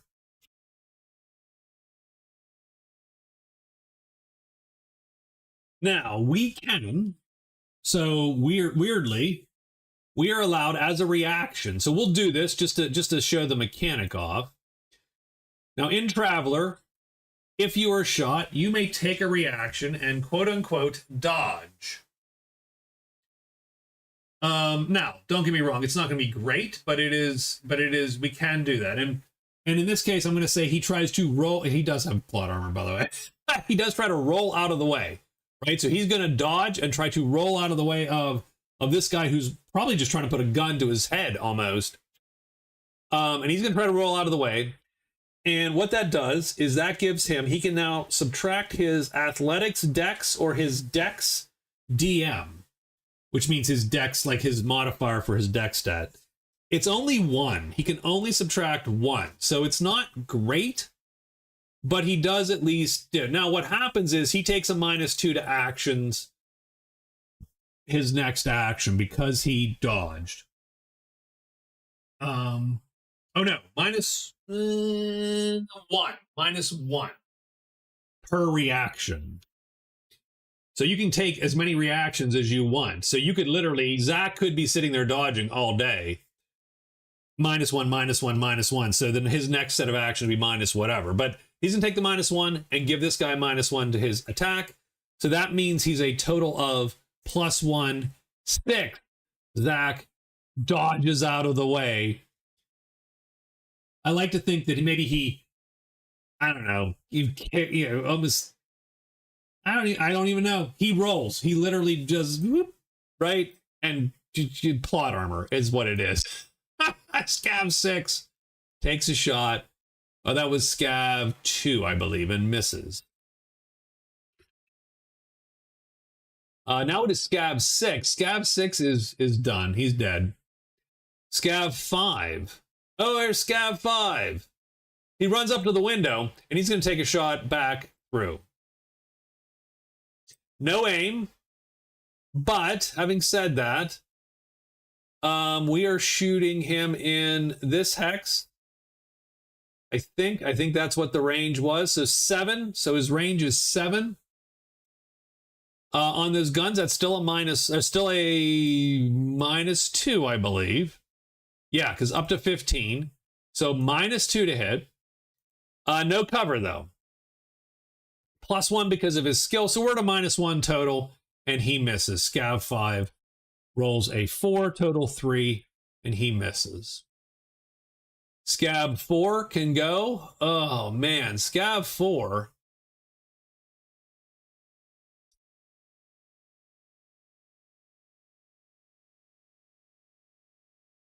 Scab 4 has got to take Zach down, right? He's got to take Zach down. Because Zach just lit him up. So he is going to... we're gonna burst once. So we're just gonna burst. So that is 3. So we're gonna take 3 shots. Now wait, Scav, he did. Yeah, we're just gonna do 3 shots. So it's burst 3, which means if he hits him, he'll do +3 damage. So he wants to put him down as best he can. Now he could shoot 3 times. And maybe that's the best way to go.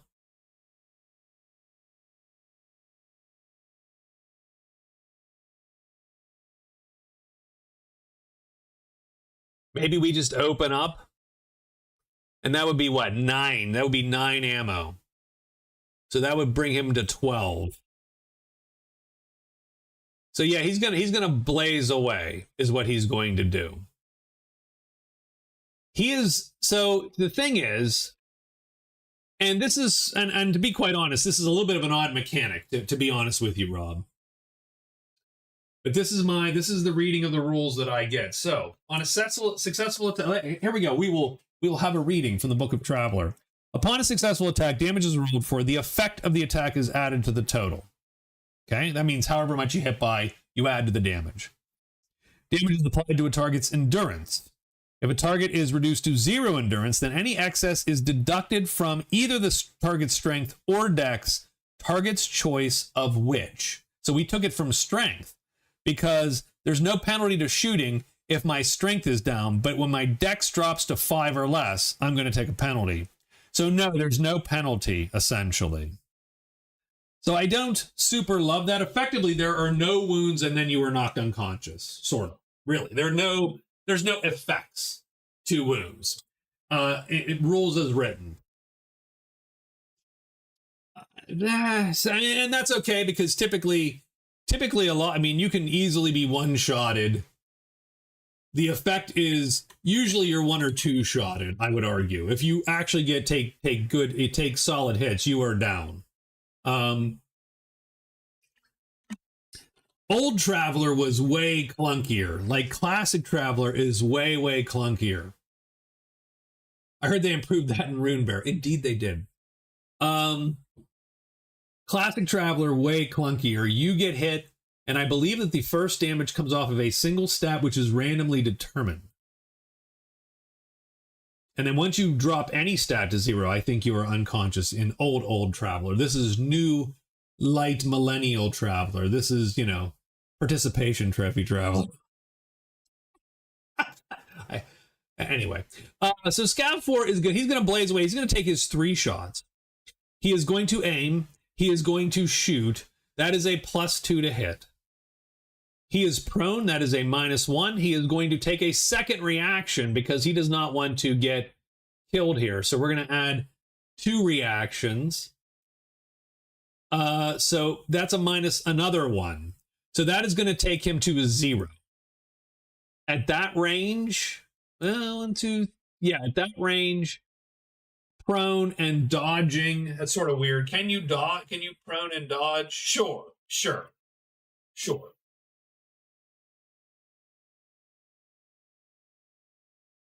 Traveler combat is woke.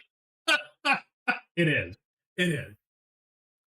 So let's take our 3 shots. These are all at +0s total. He gets a 9. That's an effect 1. So we do a 1 effect. 8 is a hit, effect 0. 5. So he has an effect 1 hit and an effect 0 hit. Yeah, I'm going to give him that, right? So the effect 1 hit. So this submachine gun does 3D -3. First hit, we add 1 to this. It is 9 points of damage. Because right now we have 8 armor. He's going to take 1 to endurance. But yeah, I'm going to reduce that armor, I think. Second hit, no plus to this, 4. It's going to bounce.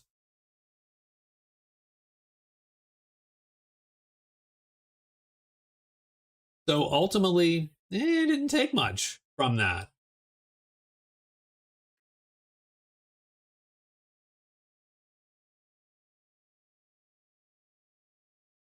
Zach has a turtle shell on him. I mean, he could have taken more damage, but he did not take more damage.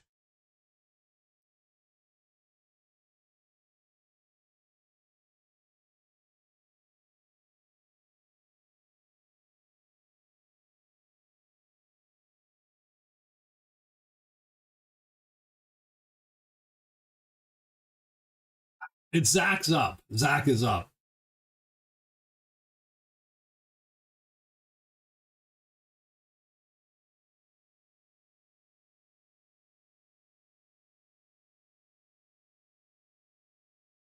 And this could still, I mean, first off, he's going to be -2 to anything he does because he took 2 reactions. So whatever he does is going to actually be sort of shitty.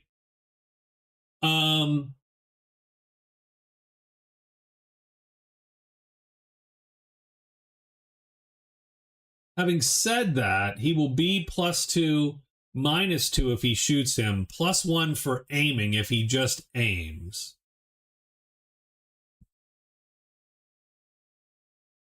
So I think maybe he still needs, because I'm still not convinced that, like, so yeah, we're gonna take our shot here. We're gonna shoot him. I think we add 1 to this.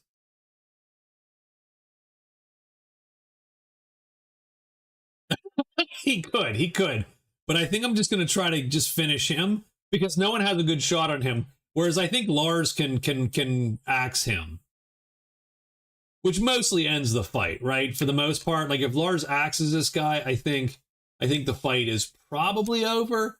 Let's see if Zach can get his shot. No, he misses. So he missed him, and he is done. I think Thomas is going to take a shot down here. 1, 2, 3, 4, 5, 6, 7, 8, 9.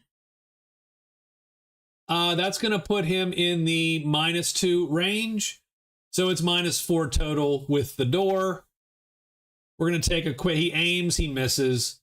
Thomas is not actually a good combatant at all. That's okay.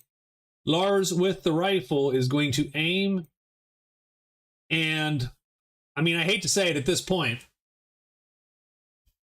What's that magazine on that gun? The magazine on that Morning Glory here, the Iron Forge, is 20. So he is 12 of 20. We should keep that in mind. And he's going to pop off 6 more of those rounds. So 18 of 20. And he's going to take his 2 shots at this guy. So he blazes away at that dude. That is a +3, 4 for aiming, -2 for cover. He rolls and adds 2 to both of these. So the first one is 5, 6, 7 is a miss. Second one is 5, 6, 7, 2 misses, and he does not take out Scav 2. And he has to switch to single shot, or else he can't.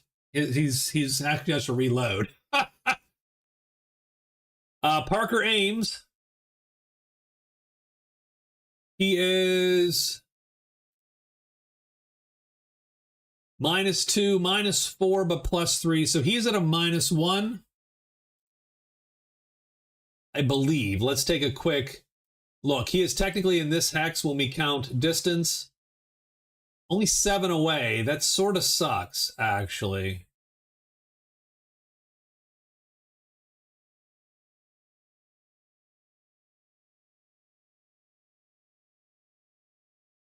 That is just out of range. So there. So he's going to take a -2 to hit, -4 to hit, +3 total. So it's -1. So he's going to shoot, take a -1. Parker misses.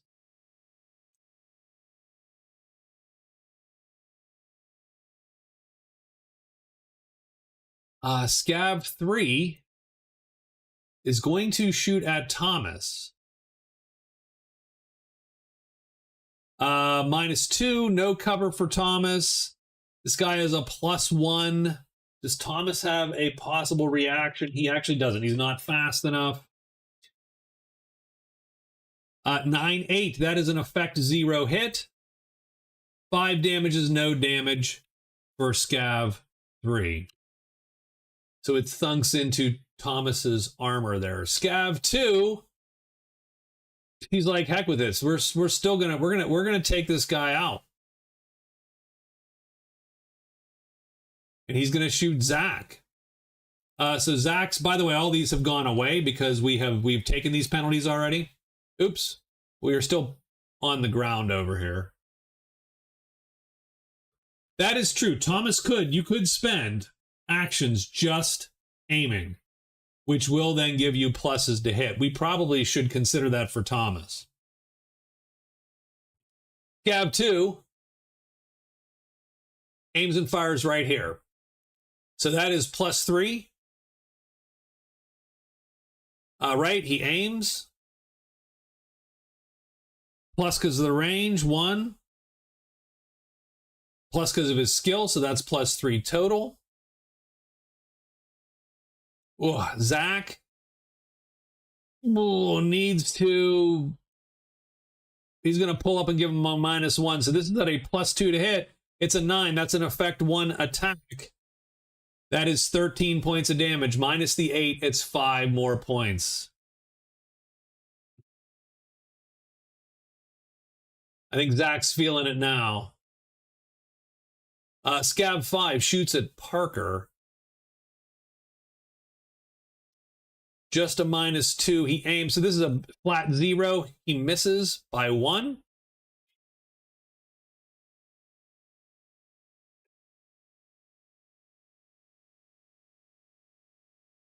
And Zach is up. What does Zach have here? Zach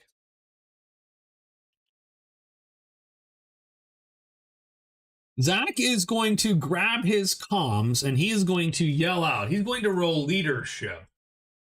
So what leadership is going to do, he can pass orders, commands, right, and suggestions. He can make a leadership check. He's going to make a leadership check against his education. has a leadership of 1. His education gives him a +1 because his education is 9. So he's going to roll and add 2 to this. He gets a 5, 6, 7 and fails. Womp womp. Okay, well, that's sort of crappy.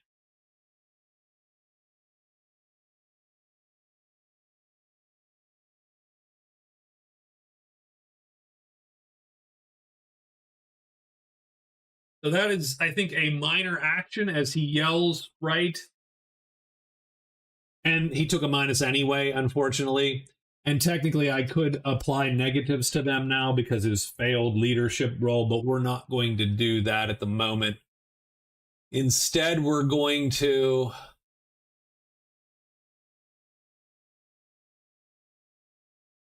So that was a minor action to use his calm. I suggest someone save me, please.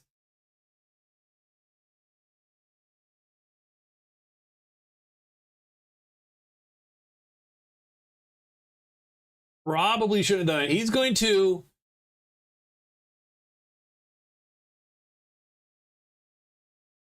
get up with his second minor action and go 1, 2, 3 with his third minor action, but he's not on the ground.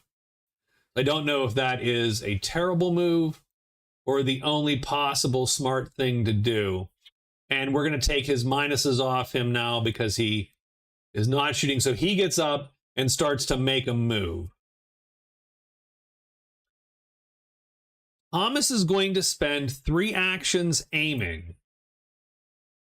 So minor action, minor action, minor action to aim 3 times. That's going to give him a +3 on his next shot. So I wish I could give him...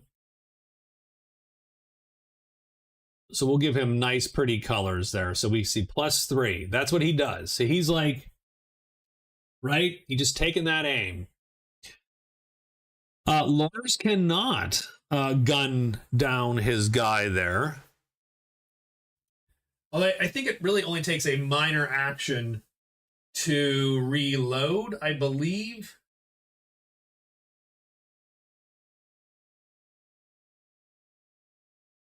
We could take a minor action and then shoot and indeed even blaze away. He just can't aim. Since I think he's going to take a single shot at the scav here. Or no, he's not. He's going to burst fire the scav because that does... So that's 2 shots. He's going to burst fire that scav. He's going to aim and burst fire. So I think that gives him a total of +4, -2 because of the scav's cover. So he's up by 2. He adds 2 to the damage if he rolls, if he hits. 7, 8, 9.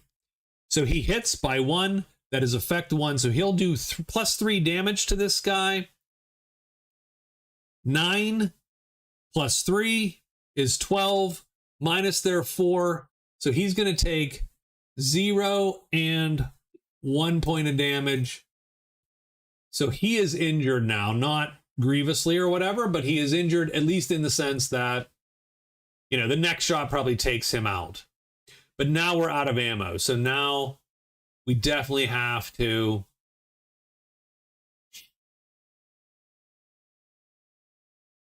I think Parker is going to... Man, it sucks a little bit.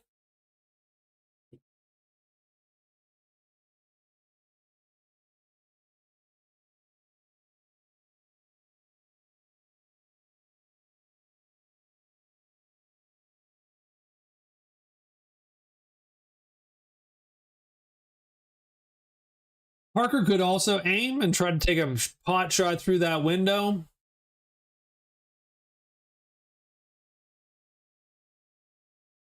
I think he feels he still has to protect Zach because Zach is standing up now, and so it's a little dangerous for our guy there. So I think he's going to take a shot. So he's going to go, this is a -2, -4. He gets +3, so he's at a -1 to hit. He rolls. Nothing. Crap, due to womp womp. Done. And it's Scav 3's turn. Scav 3 takes a wild shot there. 8 might hit though, right? So I think he's at a -2 because of range. +2 aiming. That's a 0 hit. Effect 0, no damage. Yeah, that armor is so good. Really, on fights like this, like streety fights, right?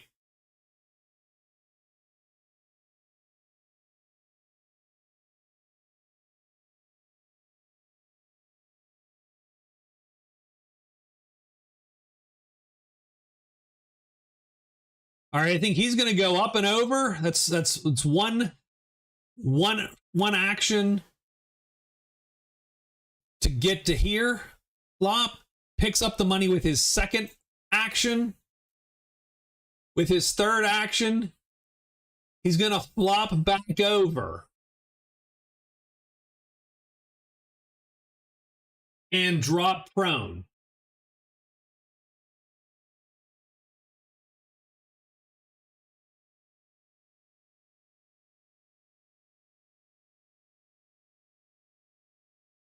Scav 5 takes the shot. That's a -2, but a +2. 6 is a miss.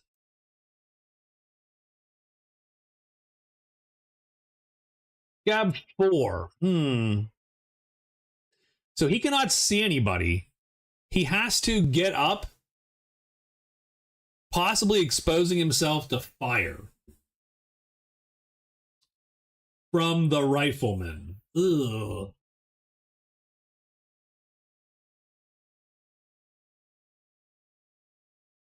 Scav 4 has used 12 shots. The Iron Forge is also a 20 round magazine. They have the cash.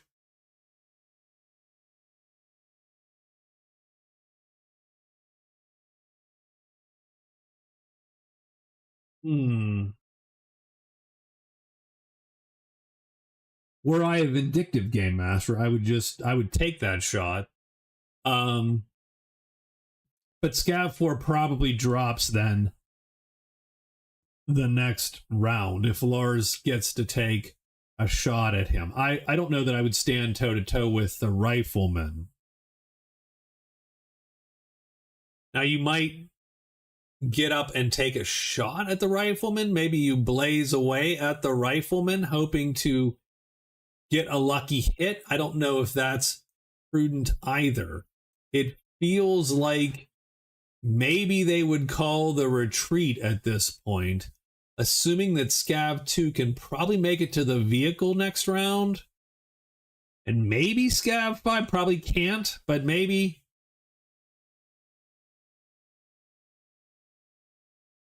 So yeah, so I think he gets, well, he has to get up though. So that is one of his actions. So he can only move 6 then.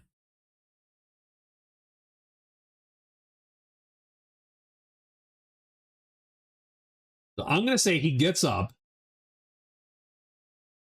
1, 2, 3, 4, I think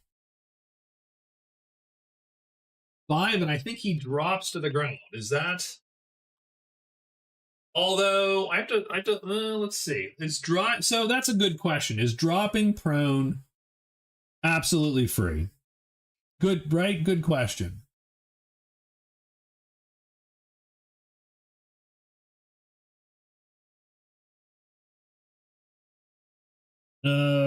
It's not easy to see.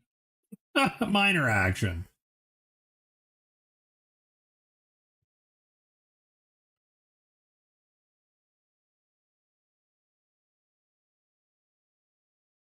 Diving for cover, throwing themselves to the ground, hopefully behind something solid. You may die by any blah blah blah, but that takes your other actions because you are too busy trying to avoid being hurt. I don't love that. But I don't love the what's up TV extended warranty. I mean test combat. How can I lose? Hey, Howard, how are you, man?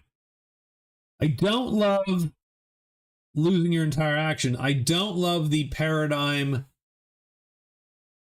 of getting up, running six, and then dropping for free, though. That doesn't seem right either, because technically, were you to crawl, you would only be able to move three.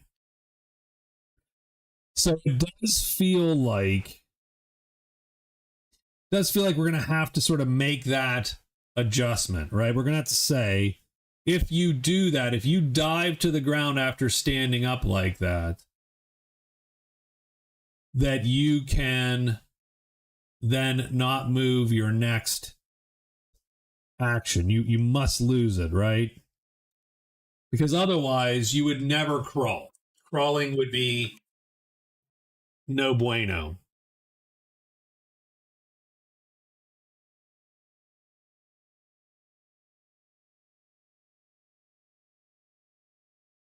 But then, yeah, just so he's here having a bee pod pie from local. No, that sounds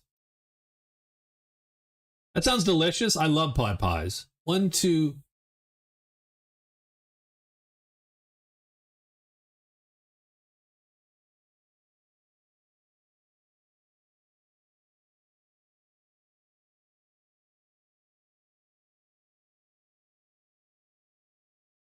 I think at that juncture, maybe he would crawl to here. 1, 2, 3.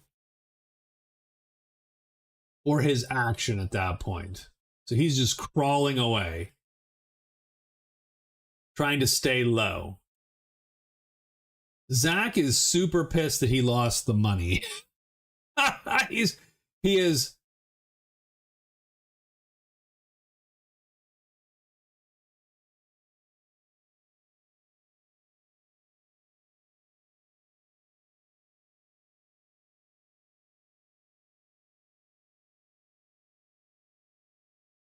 I don't know that he thinks it's a good idea to do the 1, 2, 3 and then stand and then shoot this guy. Now, mind you, maybe it's great. 1, 2, 3. So that's a move. Then he fires. So it's not aimed. But he is going to get a +2 because his skill and the range.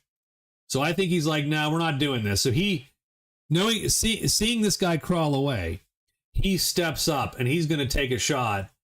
And I think he's a little bit pissed at this dude for doing that to him a couple times. So he's going to get a +2 to this.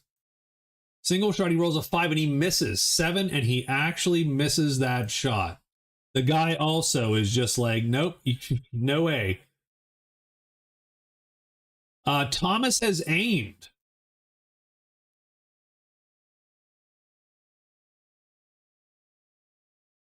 So this is a -4 shot.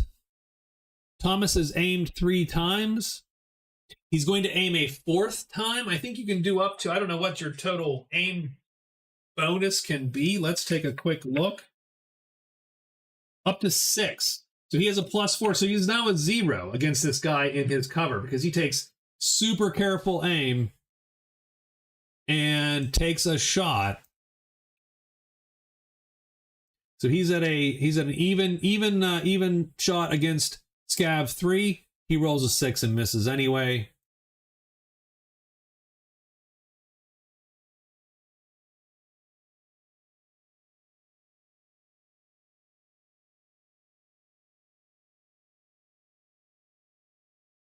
And Lars has no targets, really. Lars is going to reload. That's an action. That's one of his 3 possible actions. Lars moves up to there behind this wall. Done. We also we do need to mark off all the aim markers.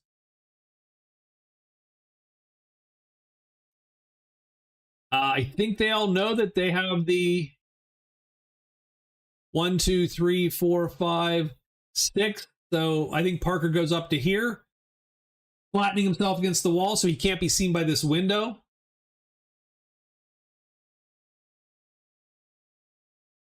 And we're going to make it terrifying for Scav 2 to move, I think, would be the idea.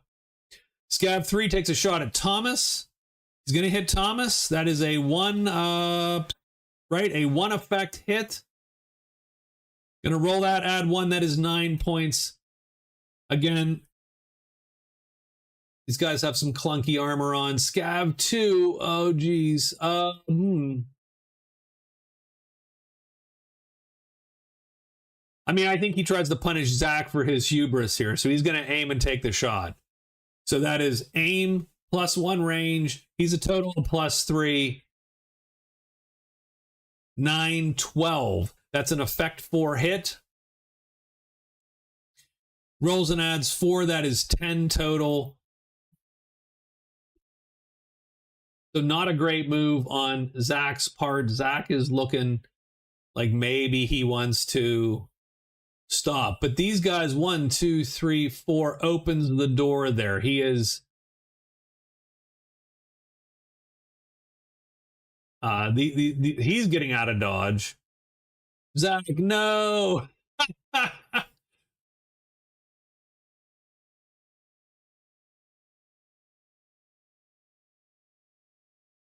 I think this guy does get up.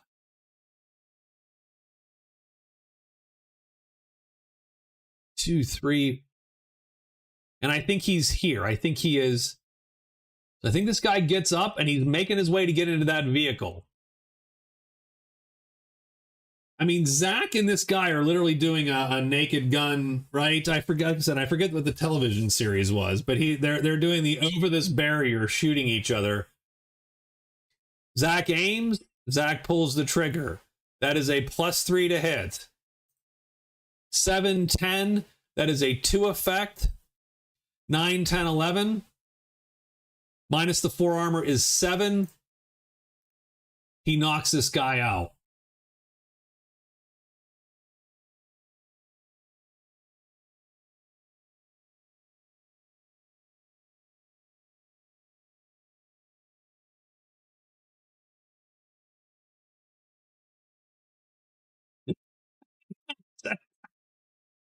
So, all right. I mean, Thomas takes a pot shot for now. Or actually, Thomas is going to go back to here and take this cover. And then take a pot shot. So, crap shot. It's going to be a -4. He's not going to hit him. He does not hit him. So, Zach needs to mark off another ammo. Thomas needs to mark off an ammo. Lars with the rifle. Technically can shoot this guy. He has a +4 total from there. -4, -2 because of cover. So he's technically at a +2.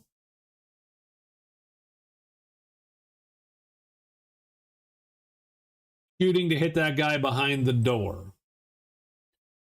Right? So let me check that. He is up to 25 hexes. He gets a +1. So he's +1 aiming. Yeah, he's +4 -2. He's at a +2. I mean, he's gone through Lars with a pair of drumsticks. That's funny. I mean, I hate to say it, but I don't think he turns that. He does not turn this thing off of automatic fire. He's like, you know what? We just need to finish these guys. So he's going to blaze away down range and just put rounds through that door, pretty much. So he takes 2 shots at +2 each time. The first shot is a 7. That is a miss. The second shot is a 7. Both shots miss, bounce off the door and the building, and that guy lives.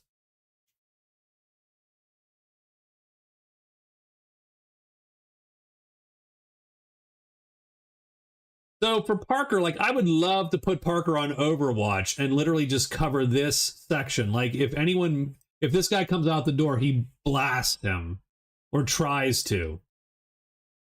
I don't know that those are rules. So I am going to, I probably will sort of add that as a thought there that we can do that.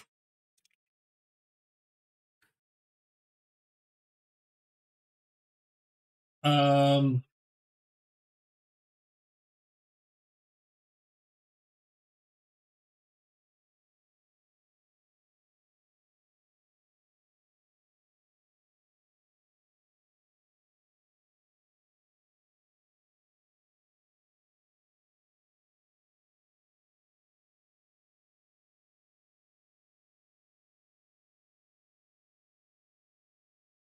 think about that.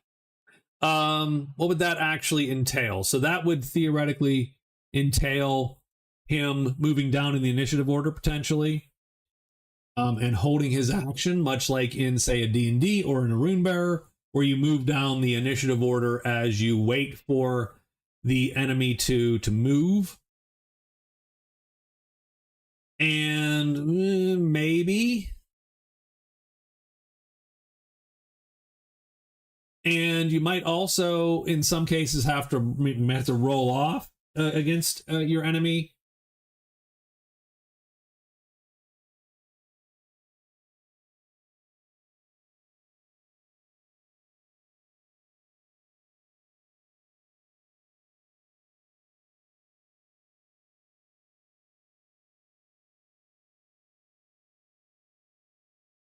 What I'm going to do, well, nah, you sort of can't. I don't know. I don't know what I'm going to do with that. I think what I'll do is this. He can go. I'm gonna have him hold his action for sure. So he's gonna hold his action, and his statement to the GM is, when someone comes out of this door, I'm going to shoot them.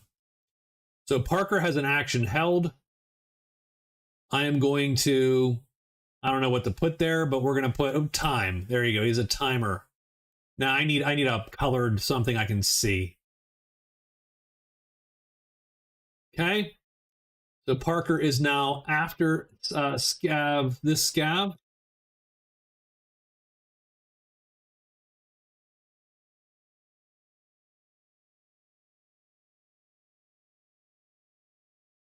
And I'm gonna give him an initiative quote of 0 for the moment, just as he waits. Scav 3 is going to go. He sees that we're getting out of dodge. 1, 2, 3, 4, 5, 6, 7, 8, 9. He's running for it. Parker's waiting. Scav 2 is dead. Parker is waiting. Scav 5, next round. So this is next round entirely. Scav 5 runs out.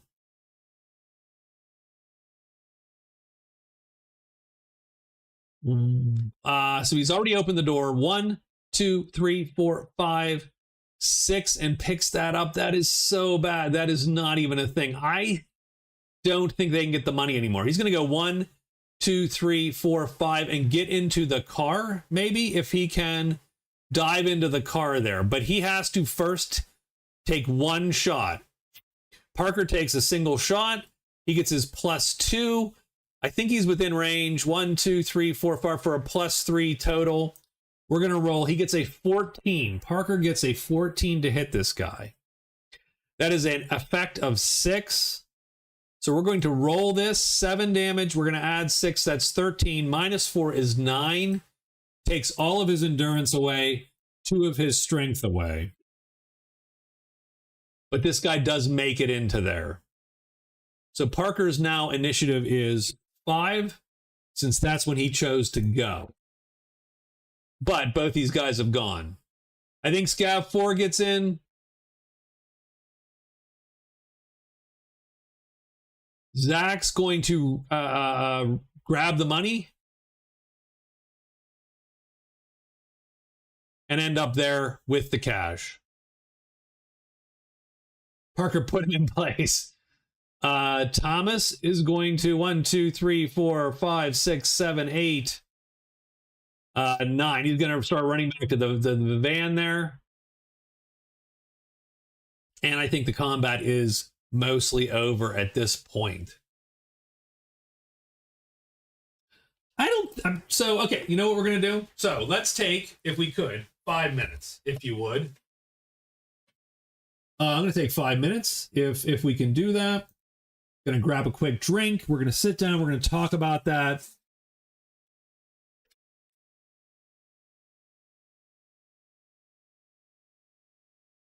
Smoke break. That was a long one. Yeah. Well, I added 2 more combatants. Right. I upped their skill. So that makes a little bit of sense that took a little longer because the bad guys had a viable position for much longer, if that makes any sense. So let me take a break here. So we're going to put the text up. I'm going to take my webcam off so you don't see me running around with, whatever, no shirt or whatever I'm doing over here. Let me get a drink and I will be back in just a couple minutes. Please stay put.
So there you go. What'd you think? I don't know if anybody's back, by the way, but I'm back. So what'd you think? I actually enjoyed those. I didn't think they were too bad. I don't. There's a lot of things I don't like about gun combat specifically and traveler combat. Just because again, there's not quite as much maneuver. Not most times. But I thought that was at least fun enough, and there was enough movement and enough sort of incentive to do things other than just stand and shoot.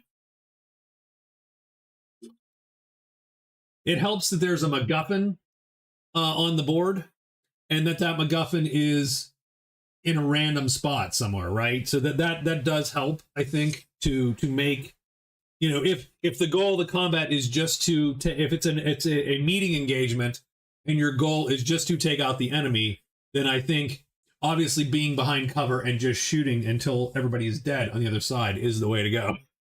But in a fight like this where you had a guy exposed, I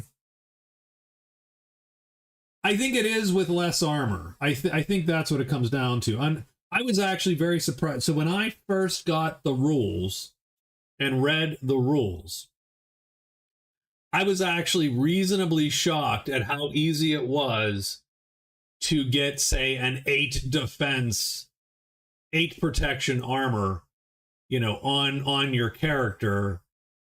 Like how cheap it was to get 8 or more defense on a character.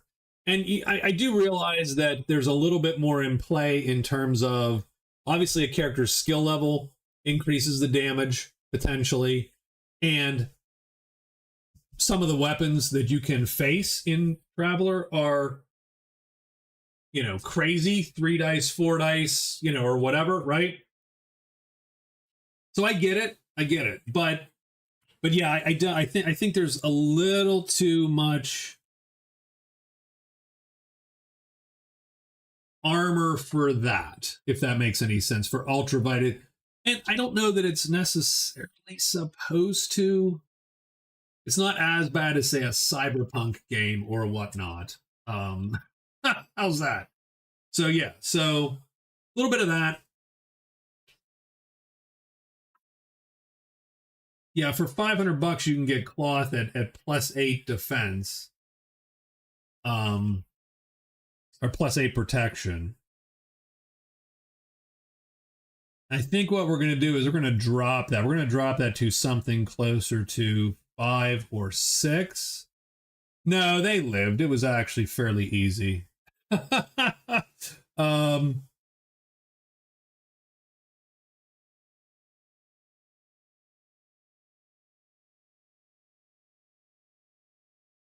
We'll probably drop the armor generally to something closer to 5 or 6, but make the assumption that it is easier to look at, right? It doesn't look like this. Let's see, can I show you the picture? Yeah, it doesn't look like this. That's what cloth armor looks like. It's not very clothy, by the way. And it looks more like a ship's suit, right? A jumpsuit, right? A ship's crewman outfit kind of thing. We'll keep it the same cost. We'll give it the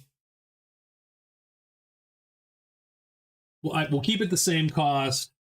We'll give it the quote unquote, right, the slightly camouflaged version, and we'll reduce the defense by 2 or 3. Because I think ideally, we don't want our boys fighting too much. Like they're gonna get shot dead. And again, you weren't facing military hardware either. The submachine gun was the most dangerous thing you had there, and even that was doing essentially a pistol's rounds of damage. So I thought it went okay, though. I did think it was fun. I think both of those tests were pretty fun, and I did enjoy them.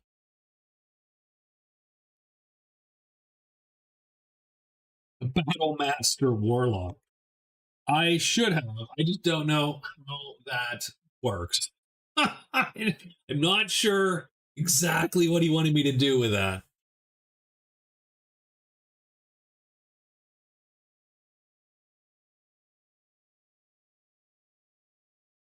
So yeah, no, I thought that was okay though. Ammo tracking is a little bit annoying, but I mean, you're gonna have to do that with any of those games. I just wish there was a better way to do it. Almost, I wish. I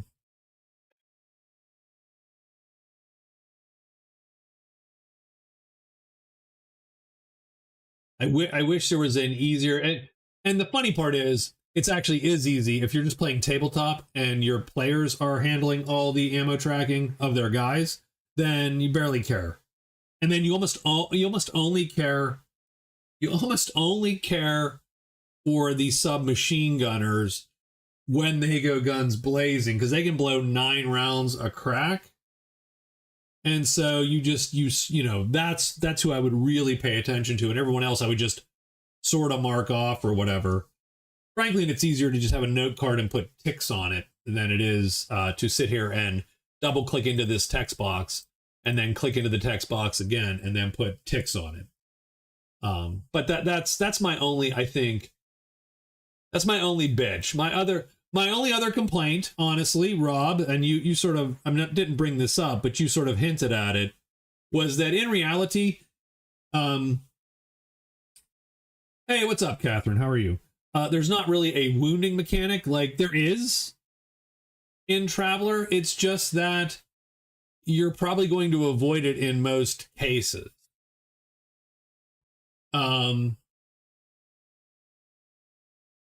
Now, I don't know what a 0 strength, I mean, like, you know, right, a 1 strength, but when you hit 0 strength, you're unconscious, so you might as well go down to 1. And again,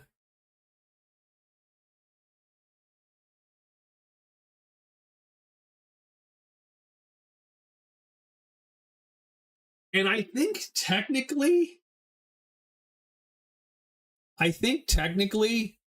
we even played that wrong, which also hints at lowering armor in some cases, because I believe on a hard reading of the rules that technically I could lower my strength. Now let's say that this guy gets hit. So let's bring him back to life. So let's say he gets hit for 10 points of damage, right? So that all comes off of endurance. So 7. The excess of 3 comes off, let's say, strength. So now his strength is 4. Now he takes a penalty for a strength of 4, but that penalty is to melee attacks and strength stuff. He's not doing a ton, right? Doing graphics paper for games. What does that mean, Catherine? What are you doing?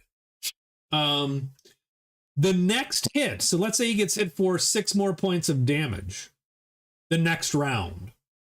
I believe he could take that off of Dex and do this and go to there. I think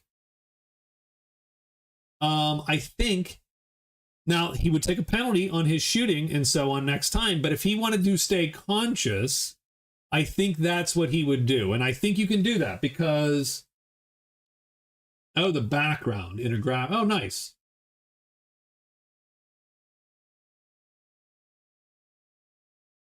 I think that's what he can do. Each hex is 2 meters at this scale. We went on hero scale because of Scott. Scott said he preferred hero scale, so I was like, you know what? You're right. We all prefer hero scale.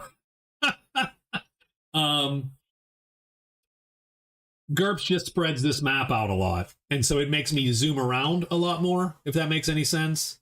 And so we just it's 2 meters a hex. So 2 meters, 4, 6, and so on. Done. Yay you. So you could even stay conscious longer if you're willing to then take the penalties, kind of, I think, is my guess. I remember old Traveler rules, and I'm pretty sure you had to take all of it on 1 stat first. And then if you survived the first hit, because that was called the shock. So let's say you took 6 points of damage, you had to take it all off of 1 stat, and if any of those stats got reduced to 0, you were out. Afterward, every die could be taken separately on any stat. Any hit after that, you could then take, but you had to break it up per die. So if I rolled a 3, a 2, and a 6, you had to take 6 to 1 stat, 3 to another stat, and 2 to another stat, or 5 to, right? Yeah, any combination of dice, 2 stats. And the goal was to then just keep conscious as long as possible. This is way simpler than that, but I do think we played it wrong, and that you could, technically, these guys could stay up a little longer by edging the damage off of their Dex or strength based on whichever they had left. So like if this dude here took 7 points, he could take it all off of Dex next time, keeping conscious, and so on. Which would then wound him. But then the problem is, it's sort of weird because then you can choose to stay conscious, if that makes sense, and choose to stay conscious at then the risk of dying, because then, you know, if this guy does take 6 points now, he's dead because he can't. There's no way to take that and not be reduce all your stats to 0. So there's maybe a little risk reward there. I would definitely do that for. I think I would let PCs do that, sort of take that risk and go, you know what, I'm willing to take the risk and get all my stats are down to 2 or 1 or whatever, and I'm going to fight till the end. And then NPCs, maybe you just figure out sort of almost use that as a GM, as a, what do you want to say? As a combat lever that you can pull as a GM and go, you know what, I want this combat to end faster. So this guy's going to go unconscious as opposed to staying conscious to the last hit. And this guy, he's going to stay, you know, right? You want the combat to last a little longer. You try your best to keep the NPCs up. You want it to go faster. You go, yeah, he takes it to strength. He's out. You got him. So yeah, so maybe that's a nice lever to pull. But yeah, I enjoyed that enough. I thought those combats actually were pretty fun and did just enough sort of to make it interesting. And it wasn't super long. Again, I mean, keeping in mind, we actually had 10 combatants, so that wasn't short. Like that was a fairly big fight. I actually wonder how often. I mean, it's nothing like our tabletop games where we have 20 on 30. But that's because we are masochists and awful old gamers. And that'll all get faster as I get more adept with the system.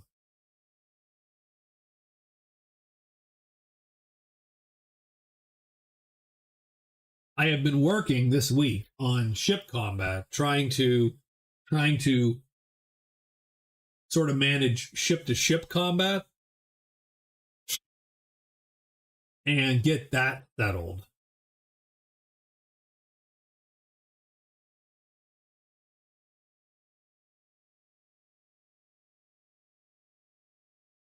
Don't know. I mean, and I don't know that we actually have enough rules to that, and it's 11. So probably that's probably not a good test to run at 11 p.m. maybe we wait on that one till next and that's going to take a bigger hex map, because that is definitely a bigger mat, I think. Can we draw a triangle? You can't draw a triangle, really. Well, isn't that just a bummer? I suppose we can do this.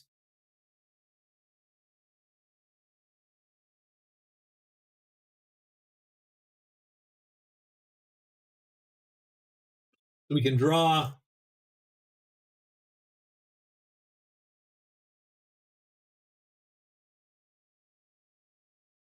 our various radar contacts. That's we're going to have to do. We probably won't have that many, by the way, so keep that in mind.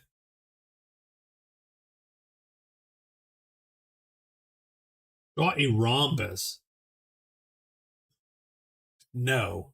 I mean, what's a rhombus? It's short side, long side, right? So it's boom, boom, boom. The problem with a rhombus is getting it, like, that's not a regular. Now the nice thing is you can do blips. Like blips are easy, right? You can do circle.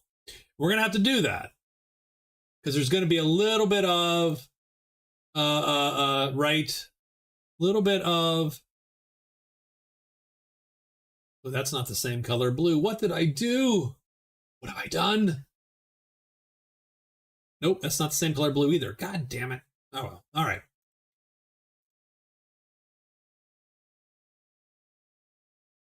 Here you go. We'll just get some tokens out here, which we'll need because you'll have to. So we're gonna do old school vector combat. And what that's going to mean is that we are going to now, can I snap? No, I see that. So the problem with these is they don't snap, which sort of sucks a little bit. So you will have a facing in space combat and you will have a vector. So for instance, you might be going this direction at a speed of 3. And so we will put a marker there to show that next turn you will drift to there. No matter what else you do, you're going to drift to there. And your opponent might be like, well, hold on, I am incoming. And I have a facing. And my speed might be something like, like that. Okay, so we're drifting in. Yes, so literally we're going to do asteroids. So we're going to have a drift phase where ships drift. Right? So this guy goes 1, 2, 3, 4. I don't know where I actually moved him to, but we'll say 1, 2, 3, 4, 5, 6, and we'll go 1, 2, 3, 4, 5, 6. And 1, 2, 3, 4, 5, 5, 6, like that. Now we screwed that up, by the way. Just keep that in mind. Really, solo asteroids is a new level of lonely gaming. Wow, okay, all right. We're getting a little bit, so we will drift. And then we'll have the options to rotate and apply thrust. So let's see, he applies 2 thrusts like that. So his new drift will be like that. And so that way, I mean, we will keep track of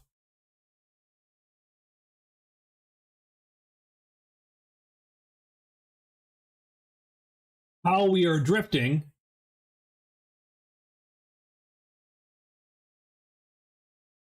And yeah, that will. So, so the clunky part is that the ships. And so we got a whole rule set. So maybe that's Friday. Maybe I will prep really hard, and then Friday we will do a test combat between a couple ships. Main difficulty is going to be initiative, with multiple ships. With 2 ships, it's trivial. With 3 or more or 4 or whatever ships, ship combat's going to be very complicated. Yes, but as Scott will attest to, this is what we used to do when we played Star Hero. That's what we did. We actually had some dozen ship combats where everyone's drifting around the damn map, and you're plotting vectors. So good. It's so good. So good. And what I've done is I've tried to make the critical hits more interesting, potentially. So hopefully we'll do that. Hopefully we'll be able to do that. But I do not have all the stuff worked out yet. Do not yet have all the bits worked out. So I'm going to work on that this week. And then at the end of, as you see, I have some, right? So we've got explosions, we've got fires in the ship. If you of course are still pressurized with oxygen. Sensor degradation, sensors can go, and so on and so forth, right? So we're going to have very specific sort of concepts as to what might happen to people and onboard the ship. And I have to figure out if there's any more damaged sort of locations that I want to putz with. So we'll try to get that sort of settled by Friday, and then we will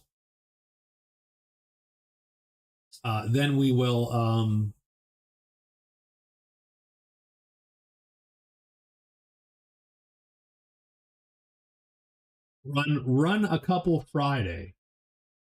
Scenario for space monkeys loose in the ship. Well, in theory, ship turns are something like 5 to 10 minutes or 5 to 15 minutes. I have to. I don't know exactly what they would be, and that is true too. I should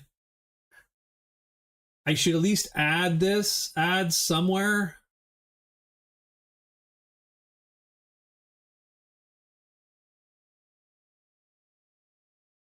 I was gonna attack artificial gravity onto the maneuver drive. That is, at least in Traveler, that's canonically what generates it, is a gravitic drive. Now we have partial gravitic gravity drives because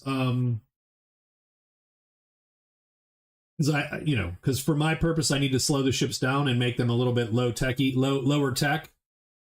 But if your maneuver drive gets hit, then your gravity might go out. Similarly, I think I need to do the power plant.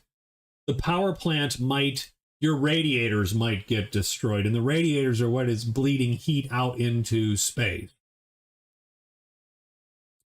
And without them, you're going to possibly overheat and have trouble. So I'll have to figure that out. So I might tack that on to some of these. I don't know that I'm going to change these charts, but I might add to them.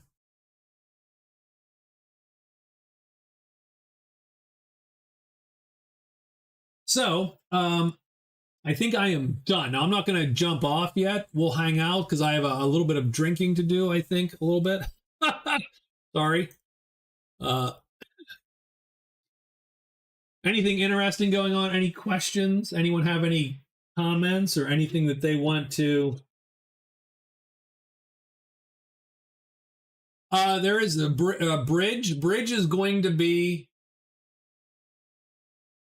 So yes, yes. Maybe unfortunately, bridge is going to be now. Not everybody might be in the bridge. Keep that in mind. But, and I did add, and this is not canonical. I did add a 12-sided die. So yeah, the bridge is a hit location. If you hit the bridge, you might get the explosion. Every occupant would suffer an explosion. An explosion is the amount of damage you took to the bridge divided by 2. Everyone has to roll or take that many dice of damage. So yes, you could wipe out the majority of the crew in a single hit if you happen to crit the bridge. Now, not everybody might be on the bridge. You might have guys in the weapon compartment firing the weapons. You might have the engineers in the engineering compartment. So they might live, but you might kill the bridge crew. I don't think none of these ships at this size have escape pods. Not Meg. Bigger ships probably would, but these are smaller ships, so they can't really afford the idea of escape pods. Probably the best you could do would be. So here's my guess: combat protocol. Frankly, which I might have to think about because that's going to render these fires possibly. And fire's awful, by the way. You do not want to fire in the ship. But as soon as you smell combat, it is very possible that everyone gets into vac suits and you decompress the ship. So the entire ship runs under vacuum in combat. Typically, I think that would be standard protocol, a standard operating procedure. Because though Traveler past a certain tech level, they say that the hull is self-sealing. I have to think about that if I'm going to keep that. So you don't want explosive decompression. Is the first thing, and then the second thing, you don't want fire. So I think you would mostly try to keep the ship under vacuum in a fight. You probably have there probably are fire prevention systems that you could install. So yeah, you probably have fire prevention on the ship potentially, depending on what kind of ship it is. We don't buy any for the ship we have, but I will definitely consider it. I need to figure out. So that's a little bit something I need to figure out is what does damage control look like, and are there damage control systems? Oh no, right? No, we're just gonna vent the ship as soon as anything happens. We're venting all the air. Everybody's sitting in vac suit. Crew's so poor. They are, by the way, they're super poor. We have one fire extinguisher. It is called the Deep Dark of Space.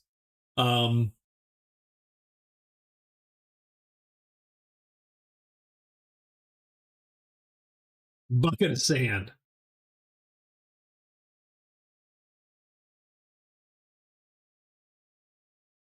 So yeah, so and some of these can cascade. So for instance, um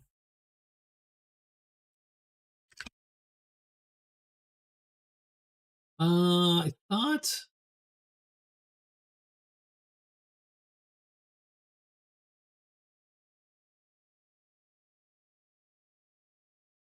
we'll have to, yeah, so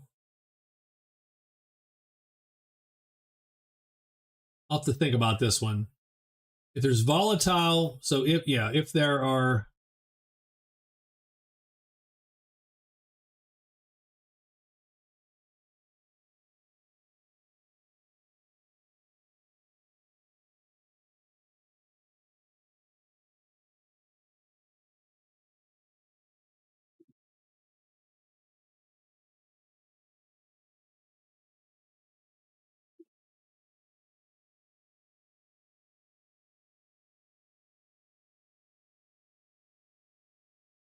I don't know yet, Nutmeg. So here's the thing. I mean, Traveler has ship rules, right? So there's really no good reason to change them except that I am doing that. And the reason I'm doing that is because I want to compress the scale of ships down to what I am likely to actually meet and deal with. Right? Traveler deals with so my one of my problems with the Traveler is that it deals with ships from all kinds of tech levels, right? From super drives and black sphere generators and deflector shields and lasers to you know to particle beams to phasers to right. It deals with all that stuff, and it deals with ships from 100 tons or less to 1 million tons or more. So that's great, but it means that there's not a lot of resolution on the scale of, say, 10 tons to 1,000 tons, which is what you are likely going to deal with on a player character scale. So I endeavored to compress the scale and then have variation within that scale. So my ships work best when they're, 2,000 tons and less kind of thing, right? The ship scale works best. And how it's going to work is going to work best when it's mostly small ships. And we can have one bigger, or a couple big ships, but you're never going to fight them. Those are just surrender or die sort of situations. But when it's you against the pirate or something, and it's your 150 ton ship versus their 200 ton ship, Traveler scales linearly by default. So if you have a 100 ton ship, the 200 ton ship has twice as many hit points, twice as many guns, twice as much power, twice as much everything. And so there's really no good scaling. You don't fight anything bigger than you because you were dead, because it's twice as many hit points and it's twice as many guns. So my goal was to compress the entire ship combat down to that level which we're likely to see in the game in a meaningful way, in not a plot device way, in a mechanical ship combat way. But in doing that, I'm not exactly sure what the biggest stuff can do anymore. Like, because you know what I mean? Because I just don't know yet. I have to extrapolate out sort of where I'm at. you know, I mean, we can get there, but I don't know.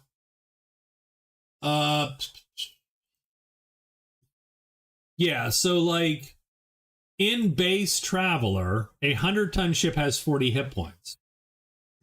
A 200-ton ship has 80 hit points. A 400-ton ship has 160 hit points.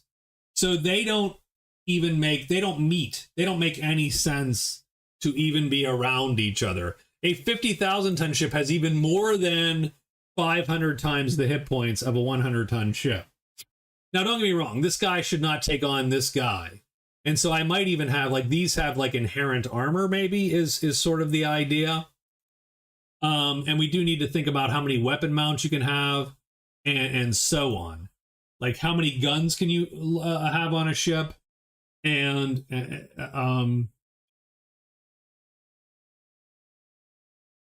but yeah, like a 50,000-ton ship in base Traveler can have 500 guns, and it has 40 times 500 hit points.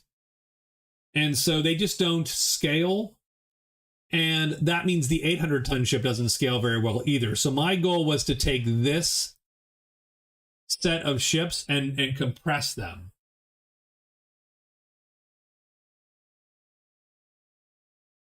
Well, I tell you, that would be, we're not going to do it this one. I might save that as an option for the tabletop group if we play sci-fi. Because Scott, I think I've got Scott to the point where he's going to lobby for sci-fi now. And we're going to do the campaign that they did and we failed at. They're going to do the money management, can we keep the ship flying campaign.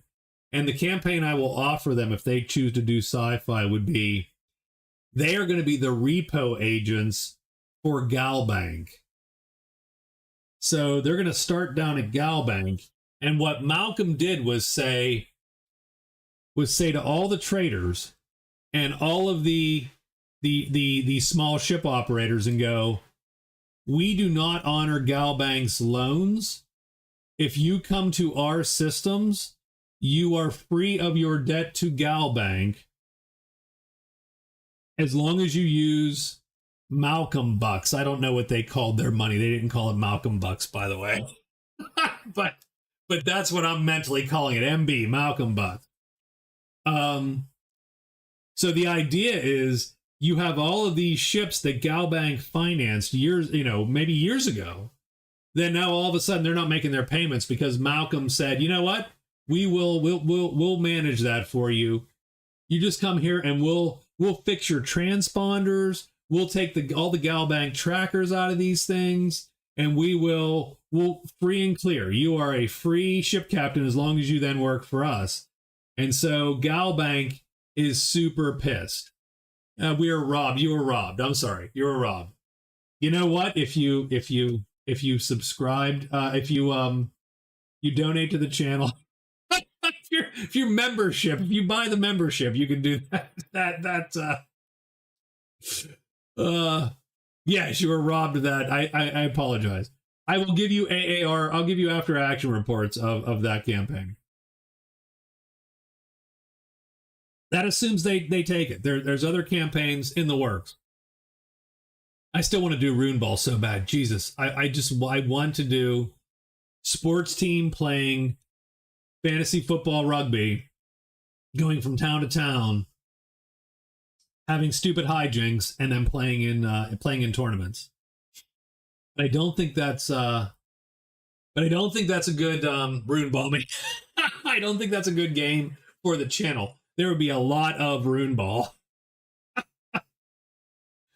which we played a couple times on the channel, actually. Rune Ball MVP and Super Bowl champion Kenny Pickett. Damn it. But no, we're going to do some damn Traveler, god damn it. We're going to do some damn Traveler. Why not? That is our retirement tabletop game. I absolutely. And we will play all the off games on channel. But yeah, so I suppose the short answer to your question is, I don't know what the larger weapons do yet, because I've currently scaled everything down to doing 3 dice -3 or 3, right? Like the guns, like the handguns do at the moment. And then we'll have to see what larger weapons do. I'll have to see sort of how that feels. Since a 3,200 ton destroyer is absolutely going to be able to mount something larger than this little beam laser that the 100 ton ship, 150 ton is going to have. Do you have a Glock on the field? No, but you might be able to sneak like Knuckles on the field or something if you can bribe the refs. That's how that sort of works. In fact, that's half the game. Half the game is the in between actual runeball games. You are trying to make trades, sabotage other teams, right? Bribe the refs, figure out who's cheating or who else is cheating, that kind of thing. Some of them would be. Runeball is close to Blood Bowl, yes, but it is Runebearer rules. So I have a Runebearer variant which has a throw, a catch, a kick, a block skill, and right? Slightly different rules. It's on channel. Like you can indeed watch a Runeball game if you were ever interested. I'm gonna look it up right now. It's Blood Bowl with potentially kicking, frankly, to be quite honest with you. You can actually, I don't know that I actually have any kickers, but do I have Runeball? I mean, I swear to you, I have playlists. Gotta be somewhere in this damn channel. Okay, I have too many goddamn videos, and it's a little disturbing that I have more, infinitely more videos than I have subscribers. So keep.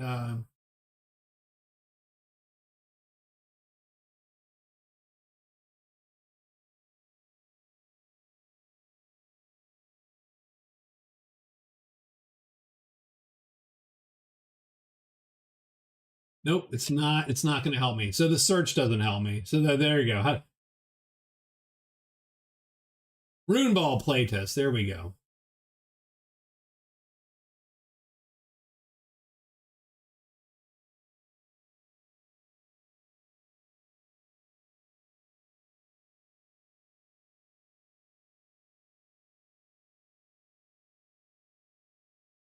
The problem with live streams, they don't show up in the sub.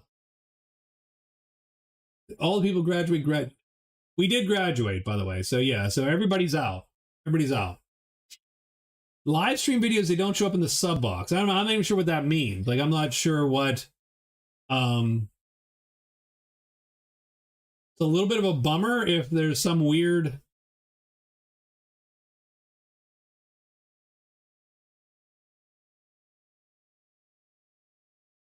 Let's put this up. Close that out.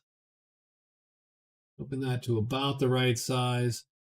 So yeah, no, we're in. We've everybody's going, in the summer to college. We got our middle son is back from Japan.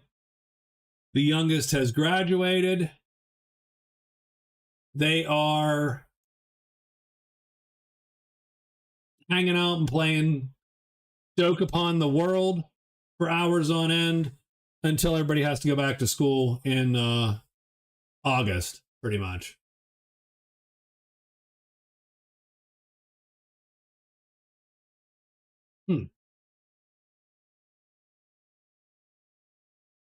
Yeah, I don't know. I don't know how to make everything more visible or whatnot. I mean, they do show up in the live live streams or whatever. But I don't know. And they're in a playlist. That playlist isn't on the front and on the front page because I have too many goddamn playlists too. So, so putting Rune Ball on there doesn't really help.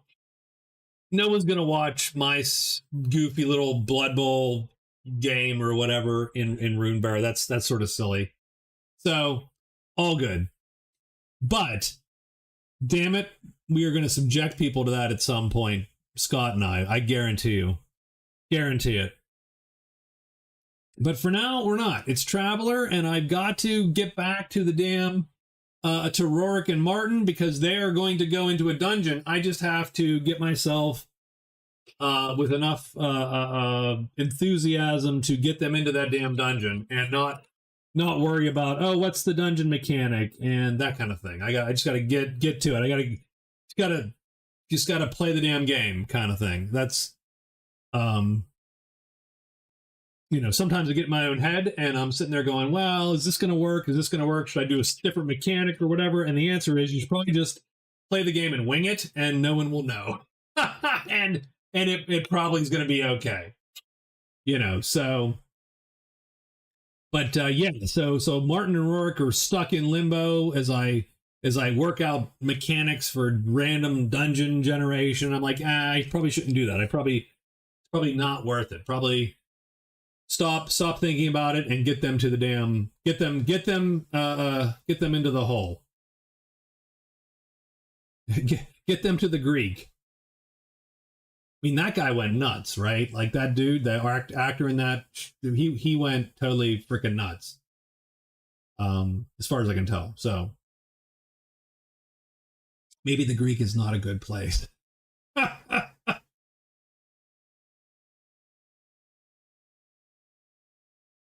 So yeah, no, I Russell Brand, yeah, he went nuts. Did he not go nuts? He went nuts. He got on that train, the gravy train of nutbaggery. So yeah, I don't know what it is. I think at some point you just start believing yourself, like you start believing what people always telling you yes, and you start believing it, and then you go, yeah, and then you're a nut. It's my theory, at least. I don't know that that's where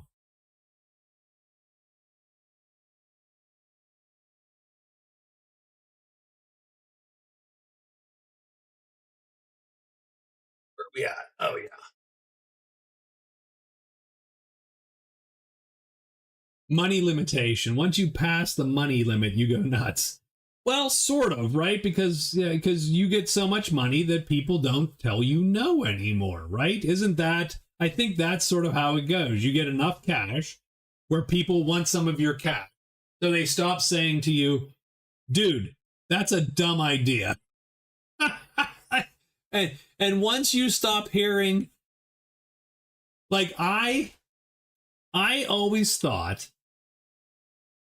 And I never had the balls to actually suggest this. I wanted to go to an NFL team, and go, look, I want one job. You pay me a couple $100,000 a year, and I will take one job, and that job will be very simple, and this will be cheap, and this will save you money in the long run. I am the dickhead that tells your star wide receiver, nah, we're not doing that. No. Plexico, you know what? I'll tell you what we shouldn't do. Carry a fucking pistol in our sweatpants to the club. Let's not do that. We're not doing that. That's dumb. We're not going to do that, pal. That's your job. Your only job is, your only job is to tell these dudes to say, nope, we're not doing that. I'm the killjoy. By the way, great show. It ended too soon, Killjoys, but that was a good show. Sort of surprising because I didn't think it'd be any good, but it was good. It was good. I'm the Killjoy. I'd be like, you know what, Antonio? Maybe we shouldn't do. Maybe you shouldn't drop a ball in the end zone and then strip down to your skivvies and walk off the field. Maybe that's a bad idea.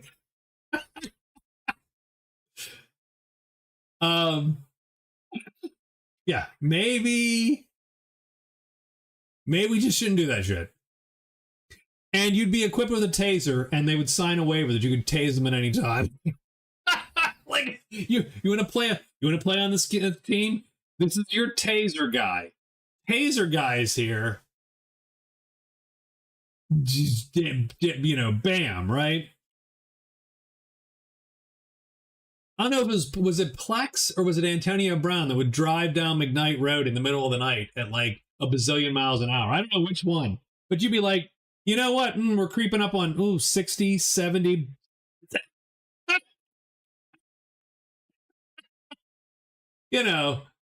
Or like I said, Plex. Plex like, hey, look, I got my Glock and I'm going to stick it down my...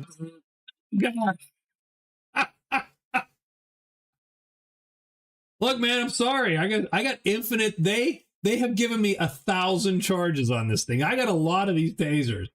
We can do this all day. All day. All day.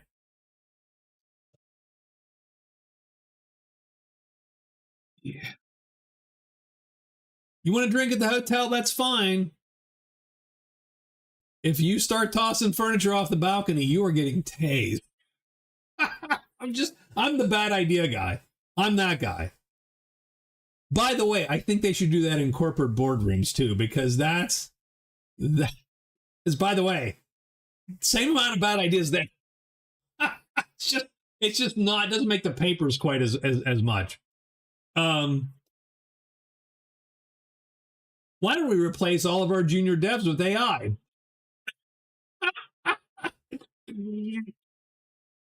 Damn it! I keep hitting this button. I got carpal tunnel. That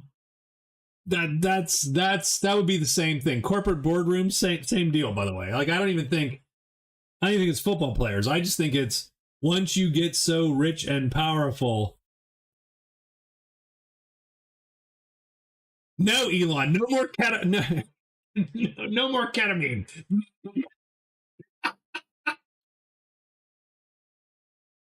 You cannot liquefy it and shoot it up like heroin. You cannot stop it. Done. I think the world would be a better place if we had more grounded dudes with tasers. I think that would be a much, much better universe. Much better timeline. You need more taser guys. You need idea filters. That's what I used to call them. I used to say, you know what this company needs? More idea filters. More people to look around at all these yahoos and go, well, that is a shit idea. Why are we doing that? But, so that's all. That's, I always thought that was, but again, football players, that's good. That's a good day. Rob, you are the man. You have saved your company. That is awesome. You should be excited. Should be very excited. Now, it's obviously nerve-wracking, but you should be excited. Because at some point, there's no more you can do, right? I mean, you have made this thing. You have designed this thing. It is what it is. And now it's out, not right. You let it go, man. It's out there in the world. So, very excited. That's a good deal. But I do understand that there's anxiety there too. But that's the good anxiety. That's the good nervous. That is the good nervous, man. There's a certain level of anxiety and nervousness which is healthy because it puts you on that edge, that proper edge.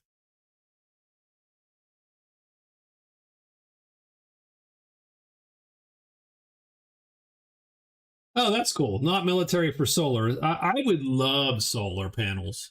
I don't think my house is aimed the right way, and I think I live in the wrong region.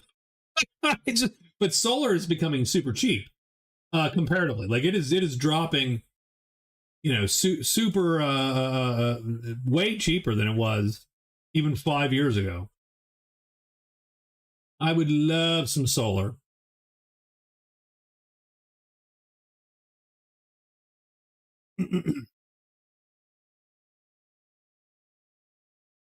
And it doesn't hurt that I think it's just, I think our, it doesn't hurt that I think that we're just going to suffer in my region a lot more power outages because I don't think we're ready for the changes in the weather that are coming to this region. And I've already seen it. We've already seen it a couple times where you just get these really high winds and you get these really short but fierce storms, not tornadoes or whatever, but clunky storms.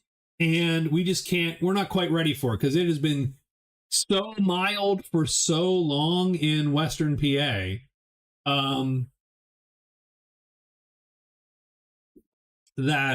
That I don't think we're ready for the coming winds and trees down and so on and so forth. So I would love to get a pile of solar panels on my roof and then a pile of batteries in my garage and just frickin', never have to worry about it. But I will probably be much cheaper to just buy a generator and use it every so often. So that's probably what we will do instead.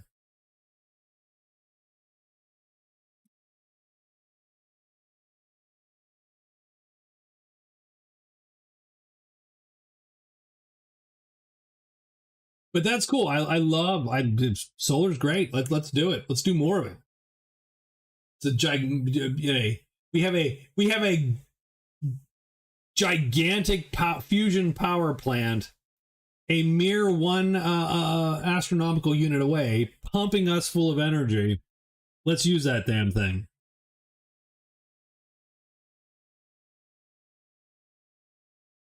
Millions of mirrors in the desert. Let's do it. Let's see what we got here. It is what, 11:30. Let's do one more, 11:40. We'll do a small. We're drinking the Burr Rye. That is a disturbing amount of Burr Rye having been drank, so I do feel bad that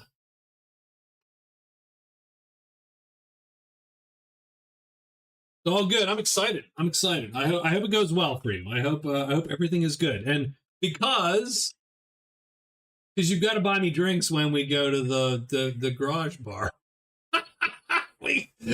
Right. I mean, I can't have you unemployed. You have to be able to buy me drinks when we go to the garage bar. I mean, that's how that's going to work. Sorry. So yeah. Duh. Totally doing that. I do think so. I do think I'm at least, I think I'm ready to, I think this Traveler game is ready to go. I think we can run this game. We will do one more. I think we'll do one more test. We'll do a test on Friday. We'll do a test of space combat. Space combat will not play heavily in this game early on, for sure. But it might. It might happen. I think our Badger.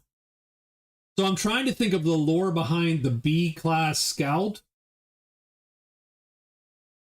I think I'm trying to determine the lore behind the B-class scout, right? I'm almost thinking I'm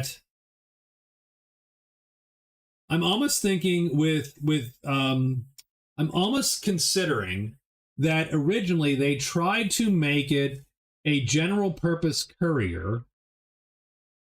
So they did put fast jump drives on it originally, Rob. So not to, right, to utilize your idea, but not put it on the ship that we're flying. So they were going to make a general purpose scout, right? So super fast in slower than light in real space and super fast in jump space. And they did that, but they simply found that it was just prohibitively expensive. And so the Imperial Navy made a short run of these, and then decided to scrap the design. And the design would be and then they went back to their original concept, which is you have super fast jump ships that do not have a fast slower than light drive, and you have super fast slower than light ships that do not have a jump drive, essentially. So you go to this more specialized model where I can put a really fast jump drive on this guy and go, and then a really fast courier in space to go get the messages and do all right. And that's sort of how that works. And don't make the dual purpose ship, because that is ultimately too expensive. And in fact, that is true. Like if you really want to make a ship that is powerful on defense, you don't put a jump drive in it. You just make it a slower than light ship that has a great engine and a lot of guns. And that will beat a jump capable ship any day, because a jump capable ship has to waste a bunch of space on this thing you don't otherwise need. You just need to get there. So I think what happened was then they took the 6 or 7 B, they made one run of B class, decided this thing cost too much to maintain and run. And so what they did was they decommissioned them. They took the jump drives out, fitted those on whatever their fast jump boats were, their X boats, what they would call them in Traveler. And then they fitted normal jump drives on the B class, and then just made it sort of a scout courier general purpose. But it wasn't a courier, it was just a scout, right? It just went out, did its thing. But it was an experiment on making the all-around fastest ship. And they said, yeah, that's just not okay. It's not worth it. We can't run these. We couldn't run a fleet of these. We're better off making really cheap, slower than light ships and fairly cheap jump capable ships that are really fast in jump. And that's sort of what they did. I think that's sort of the lore. And so these ships are the remnants of that experiment that got ultimately phased out and sold, out and about to the civilian public as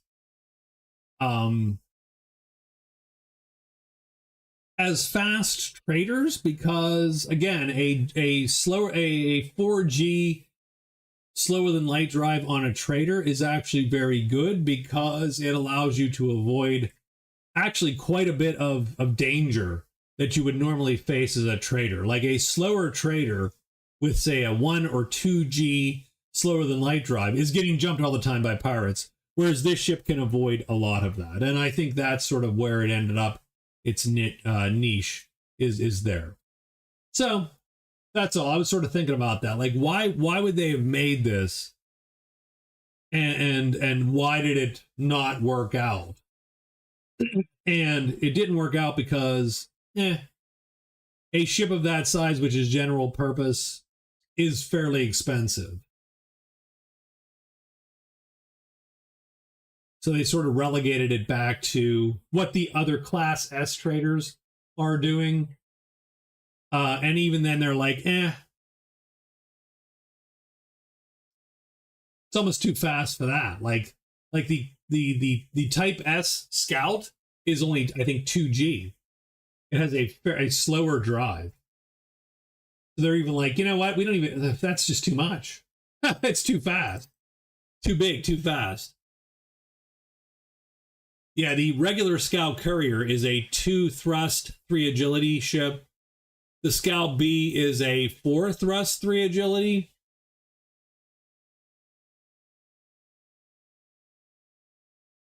Which ups the cost, ups the fuel consumption. And they were like, you know what? We just need to decommission these damn things and sell them off. And they did. And that's sort of where you ended up. And yours, so I'm thinking that this crew, these guys, co-pilot, what's co-pilot? Where is that? I can't help it. Word is just telling me about co-pilot. I hate AI shit. It drives me nuts. It just drives me berserk. Yeah. No, I have no idea where that doesn't even, I don't touch Copilot. It's garbage.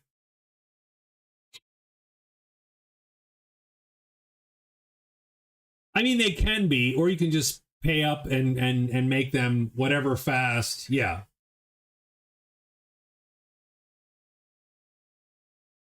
I do use the occasional Chat GPT.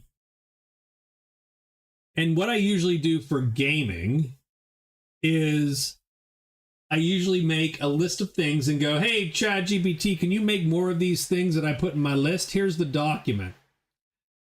It's almost always garbage, but there's always one or two things where I go, I can probably take that germ of an idea and actually make it work. But I have not had. I'll tell you what. I'll tell you what AI is really good at. By the way, sometimes I'll tell you what AI is actually very good at for me. Every so often, and sometimes it's a total mess. Writing unit tests.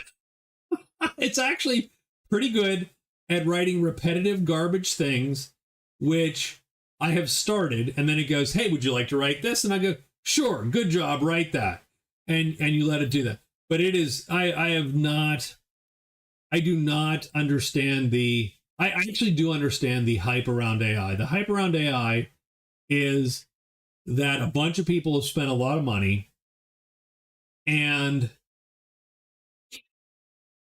a bunch of people spent a ton of cash, and they need you to think that this thing is going to revolutionize your life, and they're going to put it in everything.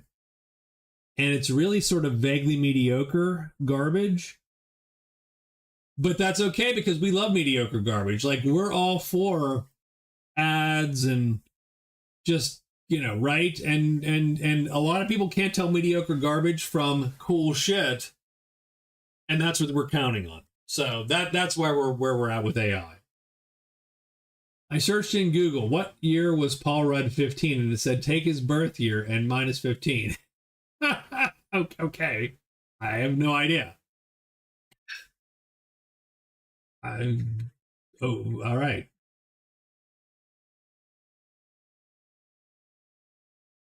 So, Rob, typically bigger ships are slower and don't turn as fast, but you can always buy, like, you can buy more maneuver drive. You can buy more drive and just go, yep, this ship turns really fast. Go.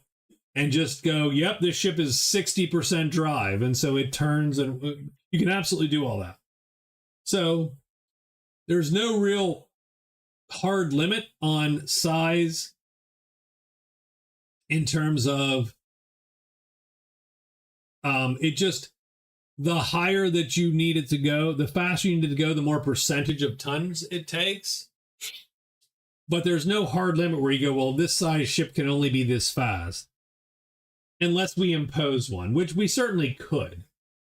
Now the problem is, when I was super young, like I played Star Frontiers when I was in like 3rd grade, and then dropped it for Traveler because this Traveler was way cooler at the time, frankly. To be a snob.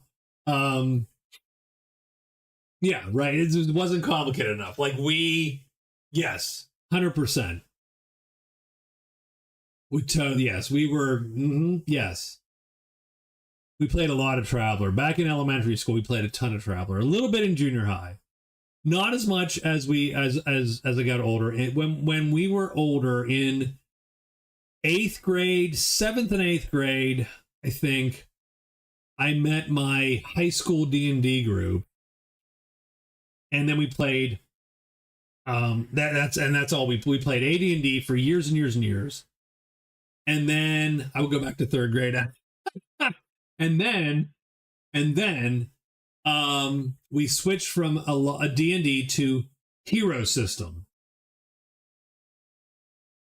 And I think of the games that are not games that I have just written, Hero System is probably my favorite sort of general purpose game system that does a lot of things really, really well. Or at least good enough. How's that? It is, I call it my go-to light system. If I don't want to write a thing, I'll just play Hero. That's what we played for a lot of high school. in college early, that's what we played. We played a lot of Hero System in the first couple years, and then super later, then Hero sort of aged out of Hero System after playing it a dozen years or something. Like it was literally like a dozen years where you're like, you know what? I'm out of love with you. I've too much of this done. And then I wrote Rune Bearer, and that's what I played for X amount of time. For certain types of games.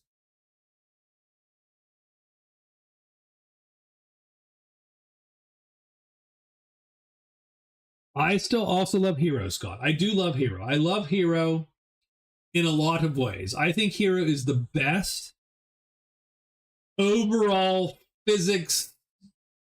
I'm going to put that in air quotes. Physics systems, right? It is the best simulationist general universal system I think that exists. It's a great system. I rarely play it nowadays, but I think it's a great system. And it is the go-to if you're just like, I don't know what to do. Hero, done. That works. It is still my go-to for anything with guns. Just plain old dudes with guns. Hero is actually a very good system. So I'm very much. I would only go back to third grade if I could guarantee that I would know to buy Bitcoin at the right time when the time came. Like that genie would have to promise me that I would know when to buy Apple and Bitcoin. And I'd be like, yeah, I'll go back to third grade. Sure, done. Having said that, we gamed a lot in elementary school and then gamed a lot in junior high and gamed a lot in high school. So those were good years. I'm not going to bitch. Not going to bitch.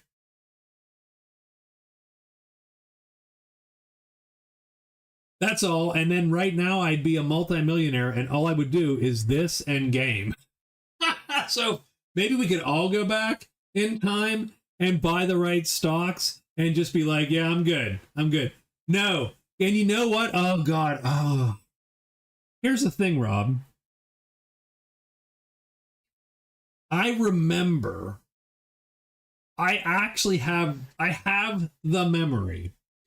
I'm standing over the shoulder of this one dude that I worked with at a Marinette.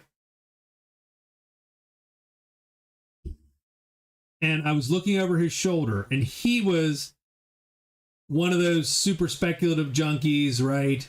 And he was getting into Bitcoin. And the thought I had at the time was, well, that sounds scammy.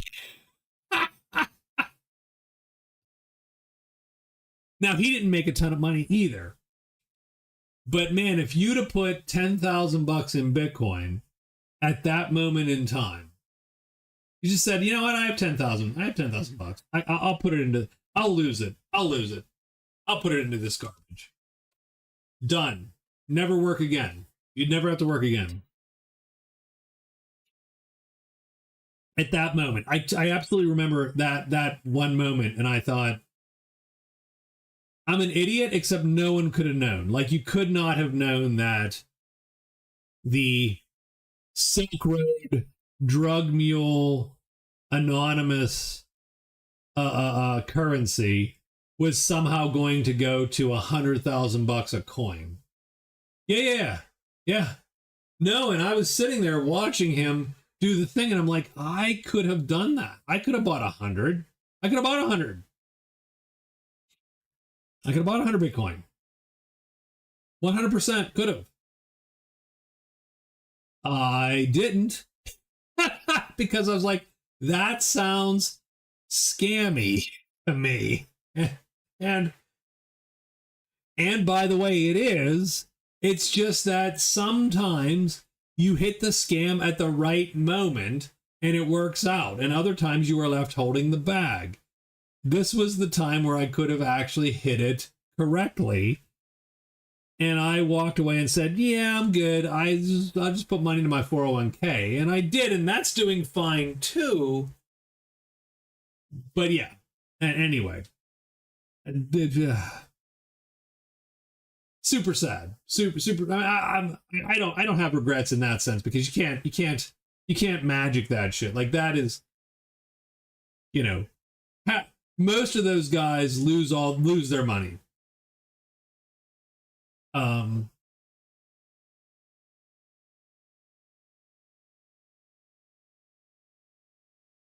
mean, it's ish sort of nutmeg, like it's sort of integrated in society. Like, no other coin has actually, no other Bitcoin or blockchain based currency has actually made it that far. Ethereum is probably the next one popular that is sort of, but even it has had its problems.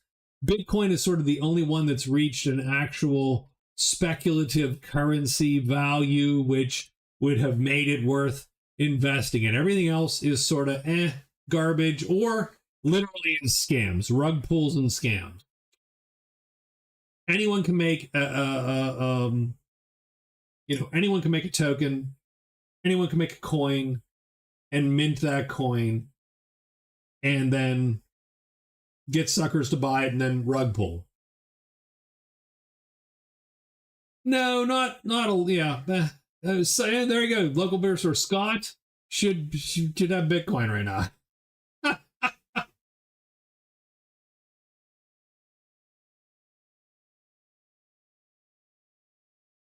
So this is my first. This is the first time, I think, that I've had a live stream, which we've then gone over the actual content, and I have drank alcohol, that I've not said something I then decided I need to delete the live stream afterward. So there you go. Good. Hey, it's a first. It's all great.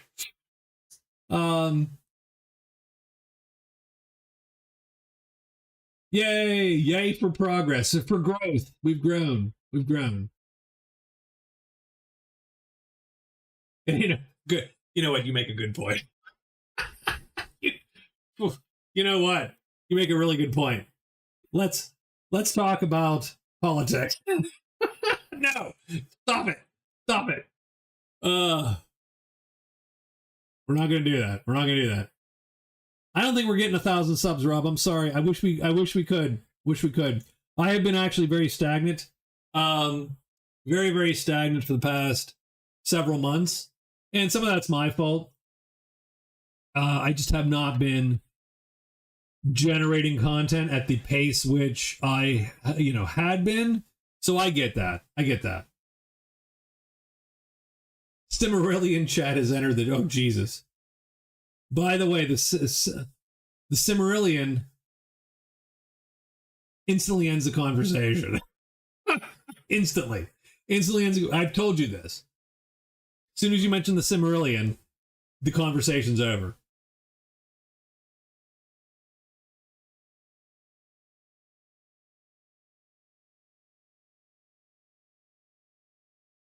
Swag. We need swag. I need to figure out what an appropriate. Oh God. Oh, you hurt me, Nutmeg. I've tried to read the Cimmerillion. It's not happening.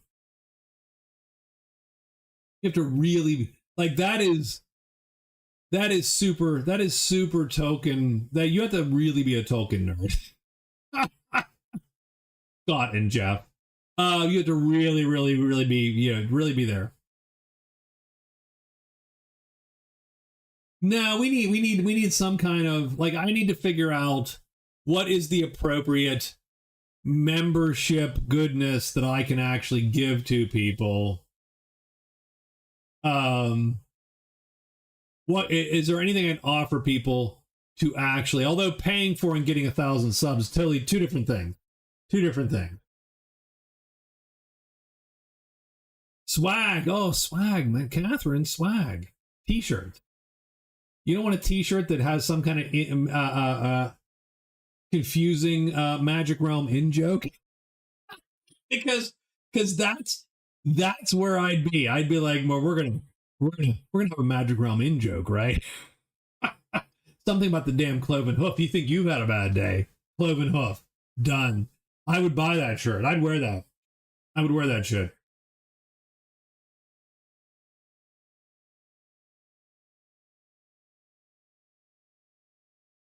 Scott is a beta Lord of the Rings nerd. He's not an alpha Lord of the Rings nerd. He is not that guy. He is second to that guy. We have that guy at our table that literally knows everything about Lord of the Rings lore. Scott wishes he were that guy. Under the bus.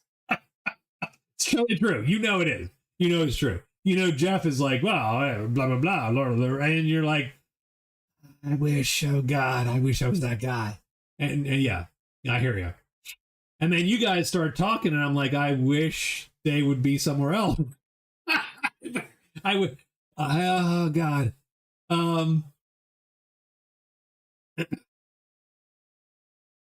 I wish we had the clerks, the clerks cashiers here. We can make the Tolkien guys puke. That's all. The Tolkien notebook for Christmas. There you go.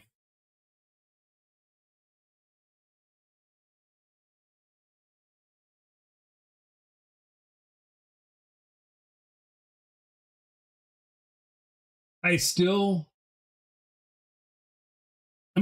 like the Lord. I like the Lord of the Rings trilogy, and I like the Hobbit, and all that's fine.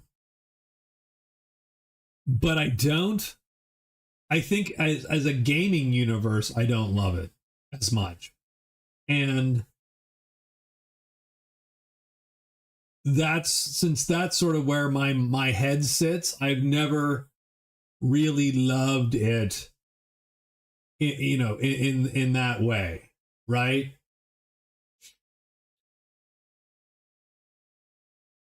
Like I never got into it enough because as I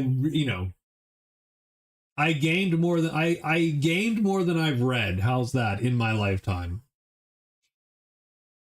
And never quite loved Tolkien as a gaming universe. Though I love Merp. I think Merp's a great game. But Merp is closer to what if we made an 80s simulationist D&D clone that was fairly complicated and awesome, because Merp is awesome, and then sort of peppered Tolkien shit in it. And that's Merp. And I love Merp for that. And I loved all of the Merp supplements because I think the supplements were great. And Merp is a great game. But otherwise, like One Ring, I didn't love One Ring. I thought One Ring was not a great game.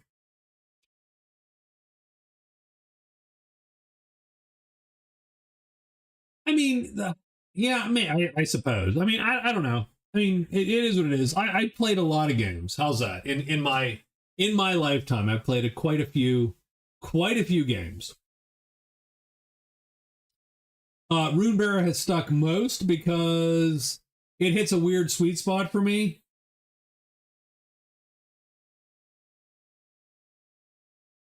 In the sense that it is a weirdly perfect combination of all of the rules crap that I enjoy in a game. And so that's, sort of works out.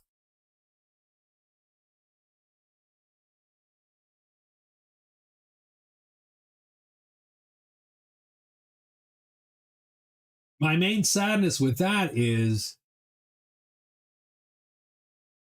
yeah, you know that thing I made? Ouch. Wow. Wow, that is cynical. That is super cynical now, Meg. Thank you. It's perfect for me. See, I'm not saying it's perfect. That's different. That is different. I am saying it is perfect for me. It literally matches my gaming predilections. If I have a couple of those for the cats. It matches my gaming preferences quite well. Designed to do so, by the way, so it sort of does. Sort of does. Deliberately so. It was designed that way. So thank goodness. If I couldn't design myself a game that I wanted to play for fantasy, I should probably rethink my life choices, I think. And for supers, frankly, because I remember for the longest time I'm like, yeah, Roomba is great for fantasy. I would never do a supers game with it. And then I'm like, you know what? I have to do a supers game. I have to do a damn supers game. I have to do it.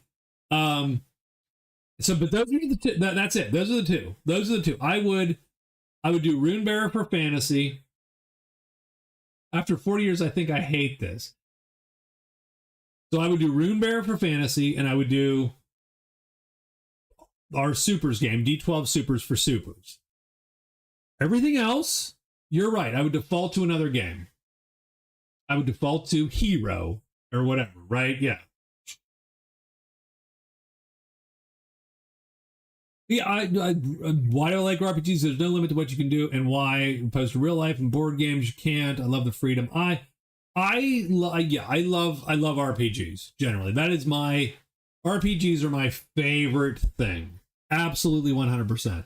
I do like a good board game, but I don't play a lot of board games anymore. I play Magic Realm, of course, and Dragons Down, but I don't play a lot of board games generally, unless I'm at a family gathering and you want to do a thing that's not cards, right? Oh, we can play poker. My family's big poker, right? Penny poker. It's the Italian heritage, Italian American heritage. Like I said, a lot of Christmases were spent on someone's lap with a bunch of old Italian dudes jingling change, eating pistachios, drinking beer. And I wasn't drinking beer. I was a kid. Them drinking beer and playing poker and getting way too riled up over penny poker. We love those memories, by the way. But having said that, there's a lot of things where you go, oh, I don't play poker. Let's play Catan. let's play any other game. Well, I mean, so that's sort of interesting, right? Because it is funny to me. So I started RPGs when I was 8. That is my first D&D game, is 8 years old. And soon after that was, the first GMing, DMing experience. And sort of that's what I did. So from 8 to 55-ish. So for 47 years, I have played RPGs and, refereed RPGs. And it's sort of funny to me because I've run this weird gambit. One of the reasons I have a hard time, I was like, I should be doing all those how to DM videos, but I can't because I don't really know what to say. Like, there's nothing to say. But one of the things that's sort of funny to me is you have all these people and you see all these videos on YouTube and you're like, oh, or read these Reddit posts and people are like, oh my God, I was playing D&D for years and I just found Dungeon World or Blades in the Dark or some other lighter game, Fate. Oh my God, it's amazing. I can't believe for the longest time I was so hindered by these rules and blah, blah, blah. And you go, I see. You have found rules light games. So it's fascinating to me because you're like, I get it. You were playing this game and you found this other game and you realize, oh, sometimes I can do this other thing without rules and it's really cool. And you think you found the answer, the new religion, right? You found it. You got it. You're like, yeah, I found the thing. I found the new way. Guys, I found this thing no one else has found. And I got to post it or I got to put a video on it. And you're like, calm the fuck down. We've all been there. We've all been there. You found the way. I got it. Chasing the Roll Dragon. That's funny. my take on that always is my take on that is very simple. Everybody plays for different sort of shades of reason, right? And everybody has sort of a different version of what the best game is, like the ultimate game might be. And a lot of that, I think, like your music, a lot of people like the music they like when they were 14. And I think in some ways that applies to role-playing games. There's a certain point, I don't know when that is, by the way, it's not 14, but I think people go, oh yeah, this is sort of what I wanted this to be. For some people, that's super rules light. Like, some people are like, first off, some people don't like rules because they don't do rules. They can't quite third grade. No, it's not true. Actually, you're wrong. I'll tell you when it's cemented in me. I'll tell you what. I am a child of the 80s. In terms of gaming, I am absolutely, in music, 70s. In gaming, I'm a child of the 80s. For me, so when were the 80s for me? So 80s was 10 through 20. So I would say that my gaming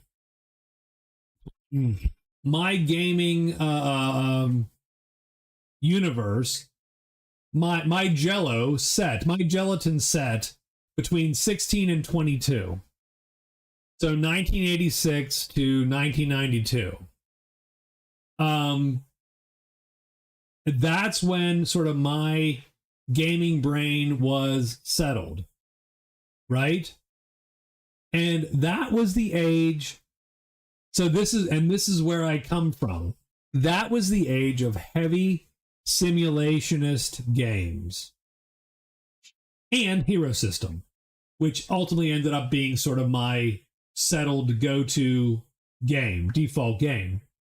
But that was the age of games like Chivalry and Sorcery, Space Opera, which I hate Space Opera, but it's a terrible game. Aftermath, great game. Same company, great game. That was that age for me.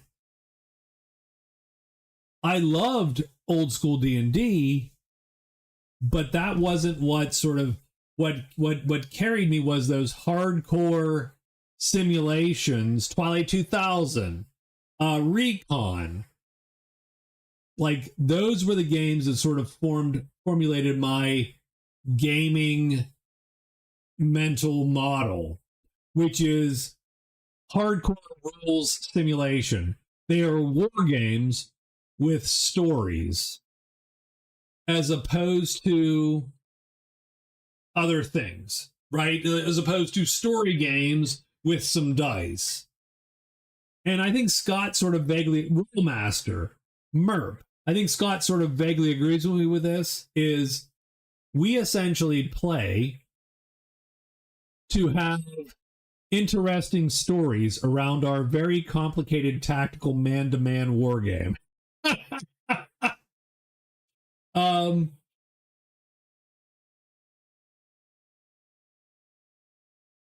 I mean, yeah, sure, you can evolve. I've seen 1,000 games. Like, literally, this is a golden age of role-playing games. You could play 1,000 freaking games.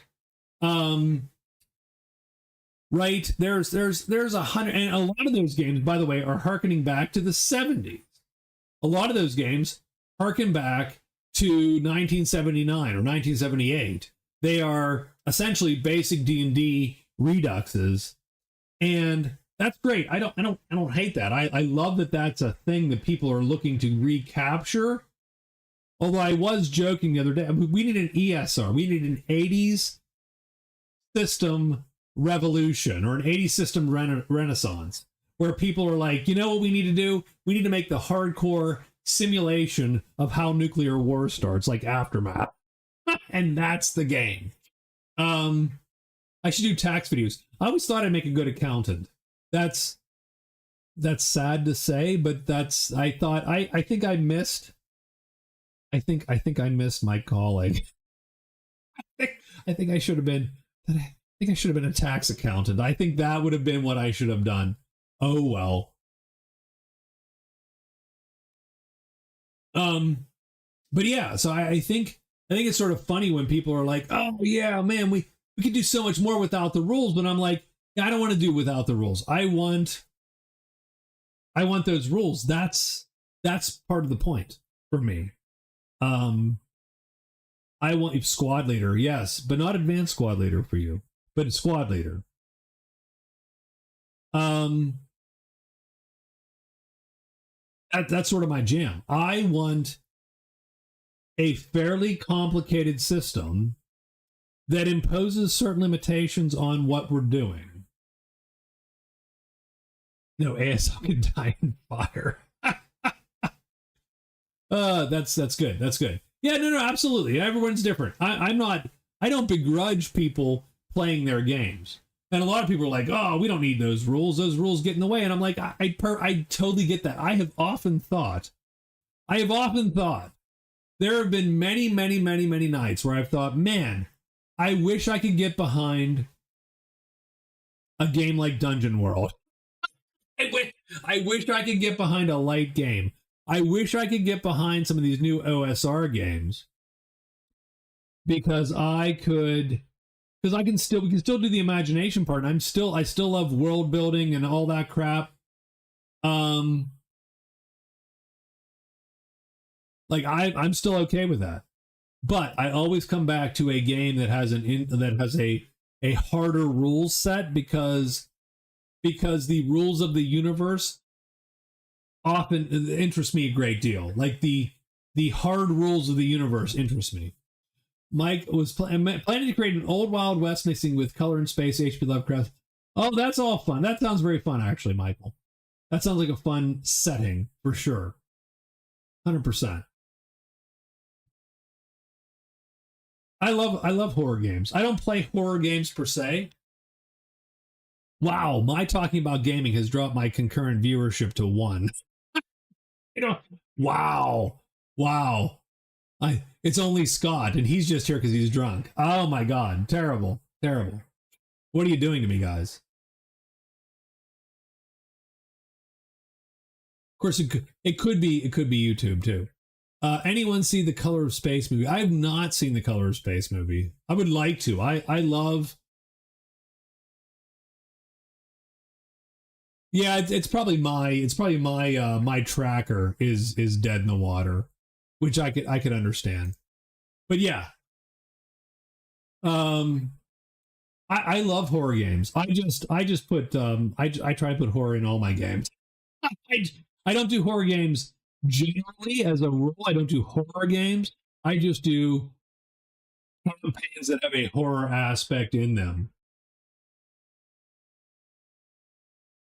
Because I love that sort of scary shit.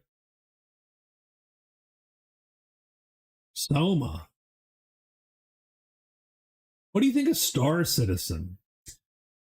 Oh, that's a good question, Dustin. I got two. So it's interesting. Oh, by the way, interesting. I will give me 1 second. So yes. So hey, what's up, man? So Star Citizen, I appreciate some of the yes, Ponzi scheme. I appreciate some of the things that they have done technically to make that game work the way they want to make it work. So their data and the way that their servers work and so on, I think is very interesting. Having said that, I do not think that anyone has gotten what I don't think anyone's gotten what they paid for out of that game, probably. I don't think it was worth it in the end. And I think ultimately you're going to end up with a pay-to-win scenario there where they just keep needing money. And so buying a ship is almost mandatory. And that's sort of where they're at. And I think the recent controversies have sort of exacerbated that, or made that apparent, that ultimately what you're talking about is a pay-to-win scheme. Ponzi, and not a Ponzi scheme in the same sense that Scott's taught, as the real version of it, but an MMO gaming sort of version of, hey, keep it's like a hole you can't fill up, that game, right? Keep giving us money and we'll keep not giving you a full game, but we'll give you a little bit, and buy this ship and pay to win some PvP. And do you ever, at some point you got to finish, at some point you got to at some point you got to make a game. And it's a great tech demo, but they're just not enough there. Yeah, if you like it, play it. If you don't.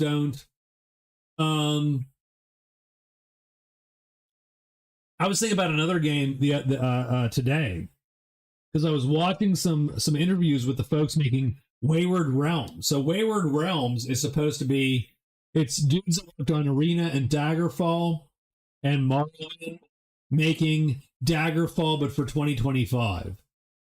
And I love Daggerfall, but they're talking about how they're going to make, AI GMs, and it's so much bigger than Skyrim. And I just, when I hit this interview that they were doing, and I was like, that does not make me excited for this game, because it just sounds like they're hopping onto this dream of making the biggest, baddest world with AI driving the game. And I'm like, guys, I don't think it ever comes to fruition exactly.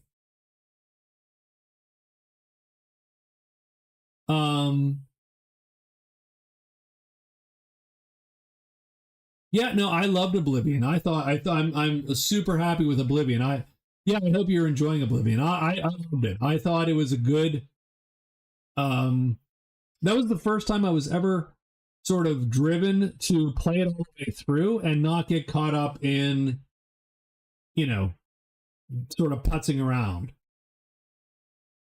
and just doing nothing. Because that's what I did in the original Oblivion. I did sort of nothing and just putzed around and did all the side quests and blah blah blah, and then you go, I'm out. But this I pushed through, and it was sort of fun. And I don't know, but the funny part is, I actually don't love Oblivion's main story much. Like, to me, the main story almost gets in the way. I do wish that there was and I understand why there isn't this thing. I wish there was a fantasy RPG with the immersiveness of an Elder Scrolls that did not have a main quest, that had a bunch of things you could do, and some of those things might tie together, but they never come together into this world-ending main quest that you then must do. Because with Oblivion, I'm done. I finished the main quest and sort of like, I'm not going to continue. I know there are people that would go and keep going and do a bunch of shit, and I'm like, but that's it. Like, I get this feeling after Oblivion. I'm like, well, that's it. I'm good. I'm good. Like, nothing else tops the big giant demon guy fighting the big giant dragon guy and turning to stone and done. And I was like, and I sort of wish there was a little bit more. I think I wish there were more games where it's like, you're a guy doing a thing and it has nothing to do with the unit. It's just you. What do you want to do? Like, you, right? You know what I mean? So I don't know. Like, that's what I sort of wish. I wish there was an RPG that was, no, you do you. You live your life and you go fight little evils here and there and do the thing, and that's it. Because same thing with Skyrim, I never I never defeat Alduin and then continue the game. I'm done once Alduin's defeated. I might dink around for months before I kill Alduin, but once Alduin's dead, I'm like, I think I'm good. I don't have anything else. I think that character's done. Now it doesn't help Oblivion and I think Oblivion. Oh, by the way, yeah, I think Oblivion especially suffers from this, and Skyrim sort of suffers from this. I think Oblivion suffers from at some point your character is done. And I think that's the point where I am sort of done. I don't want to be a farmer in Oblivion. Like, that's not my gig. But I would love someone's D&D campaign in Oblivion. Or someone's D&D campaign in Skyrim. Where it's not the end of the world, but it is, you do some adventures over here, and then you do some other adventures over here. And then someone calls you to do adventures over here. And that's pretty major because that guy, that evil mage, was a badass. But then you're sort of done. And then you start over here and you got another badass. So the Assassin's Guild we need to deal with. Like, right? And you do different. Oh, and that guy that you saved back in the first adventure, he's now asking you for help. Like, right? There's a lot of that which I wish would be a way to drive the game. Now, Wayward Realms is talking about that. They are telling me that they can do that, but I do not believe them. I don't believe them. I don't believe them yet. They're talking about, we're going to make Daggerfall for 2025. And we're going to have quests. We're going to have an AI GM that listens to you and understands what's going on and makes the adventure for you. And if they can do that, that's going to be amazing. But I can't imagine we won't be disappointed. So I am anxiously looking forward to their early access. I am absolutely buying into their early access. I think the ambition for Wayward Realms is amazing. But it really comes down to the implementation with them and can they pull it off. Isn't there an MMORPG? I Neverwinter Nights did a little bit of that with, you could literally write adventures for it. And so I do think there's a little bit of that in Neverwinter Nights. I mean, Skyrim has a tiny bit of that with its moddability, so let's keep that in mind. I mean, it's not like you don't see some of this already. It's just that and maybe this is impossible. It's just that Skyrim is based on the premise that you are the Dragonborn, and you can. No, I would not get back into Guild Wars 2. I think Guild Wars 2 is a great game, but there's not a lot of MMOs I want to play. The only MMO I want to play with Scott is Dungeons and Dragons Online, and he refuses to play that because he would be so good at it that he can't fathom how great he would be at building in that game, building characters. So, and frankly, the only reason I want him to play that game is so he can build my character for me and make me awesome. But since he won't do that, I'm good. There's not a lot of MMOs I want to play at the moment. I played ESO for like 2 weeks. And it was like, it's great. It's a great game, but I'm done. I'm good. Guild Wars 2 is a fun game. I like Guild Wars 2. I think Guild Wars 2 is a great game. I don't want to play it again. I'm good. Elder Scrolls Online is a good game. Don't want to play it again. Dark Age is being revived. I had to look that up. I mean, Blade and Soul came back, but I don't want to play Blade and Soul either. By the way. Oh, Dark Age. Jesus Lord. Okay, yeah, sure. Dang, like we're going way back. The Wayback Machine.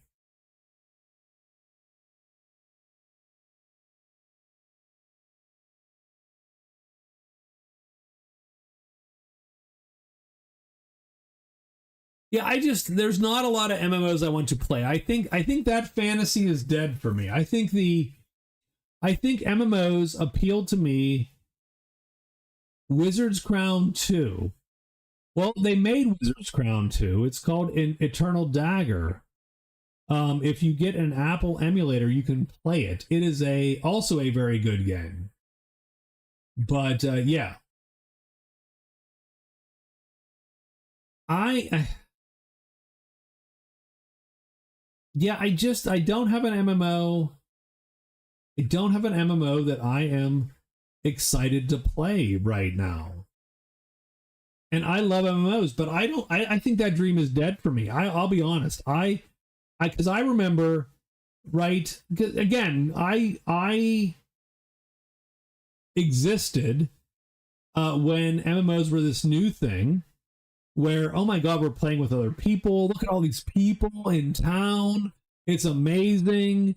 And I used to play MUDs in college and Asheron's Call. I did play Baldur's Gate 3, not all the way through. I did not finish it. It's a good game. Good game. Very good game. But I think that initial fantasy of living in a fantasy world, online fantasy world, obviously, right? And living in, right, and doing that thing, having adventures and blah, blah, blah. And you're this space you want to quote unquote live in. I don't buy it anymore. I don't see it. Those games all get, I don't know, really, those games all fall apart for me now. I would not play WoW again, although I loved WoW when I played it. I would not play Guild Wars 2, though I admit Guild Wars is a great game. I would not play Elder Scrolls Online, even though I love it's a good game. Elder Scrolls Online is a very good, objectively, it's a good game. And it does a lot of things very well, and a lot of things that no other MMOs do, like the Assassin's Guild and the Thieves Guild, and yet I cannot be bothered to play that game more than a month. Right? Final Fantasy 14, great game. I don't care. I can't get there. I wish I could. I feel like I've lost something. I feel like I am less because I no longer love those kinds of games. But at some point, playing all of those games, I realize I am no longer, I am simply here because of habit and not because I love, not because I love being here. I'm here because I sort of feel obligated because I'm paying for this, or because there's a battle pass, or because my friends are here, all of that, right? And I just go, I'm good. I'm out. And then if you don't play for 3 days, it takes, I heard once that it takes 3 days to break a habit. Absolutely, MMOs fall into that category. If I don't play an MMO for 3 days, I'm done. I can be totally done. It's this Path of Exile 2. I played. And played. And it struck that weird niche, that weird itch of, I can grind this. 3 days I didn't play, I was done. I was like, yep, I'm good. I don't need to touch that thing again. It is a grindy grind fest. and I don't need to touch it. It's literally made, it is designed to keep me hooked on the grind. Like a gotcha game. I played Wizardry, what is it? Wizardry, oh God, I forget the name. Daphne, something Daphne. I played Zenless Zone Zero. I played Wuthering Waves. I played Genshin Impact. All of those games are simply going to make you want you to play those games. Right? To drag you in one more day, and you play that one more day, so that you can do the battle pass or the whatever, and so on. And you just go, you know what? I'm good. I think I have the same thing that Scott, my buddy Scott here has, is that I hit endgame, and you hit endgame and realize, well, the only thing I'm going to do in endgame is grind more endgame so that I can grind the next endgame, so that I can grind the next endgame. Right, and I'm good. I'm out.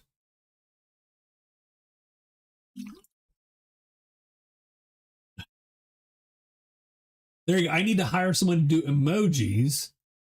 And there you go. There's the membership is for the emojis, the new emojis. So there you go. That's what I need to look for.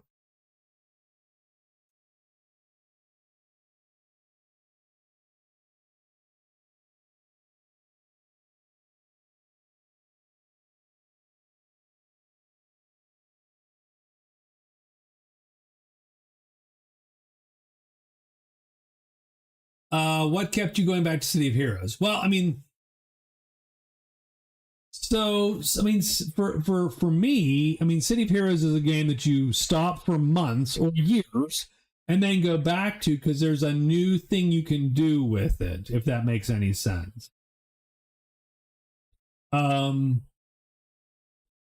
they now have electric controllers, or they have Sonic Defenders. Well, let me try a Sonic Defender. What keeps me going back to City of Heroes, which, by the way, I have not for many, many, many months, is just that. It's I can experience the same combat, the same content in the same combat game, but I can do it now with a different set of tools.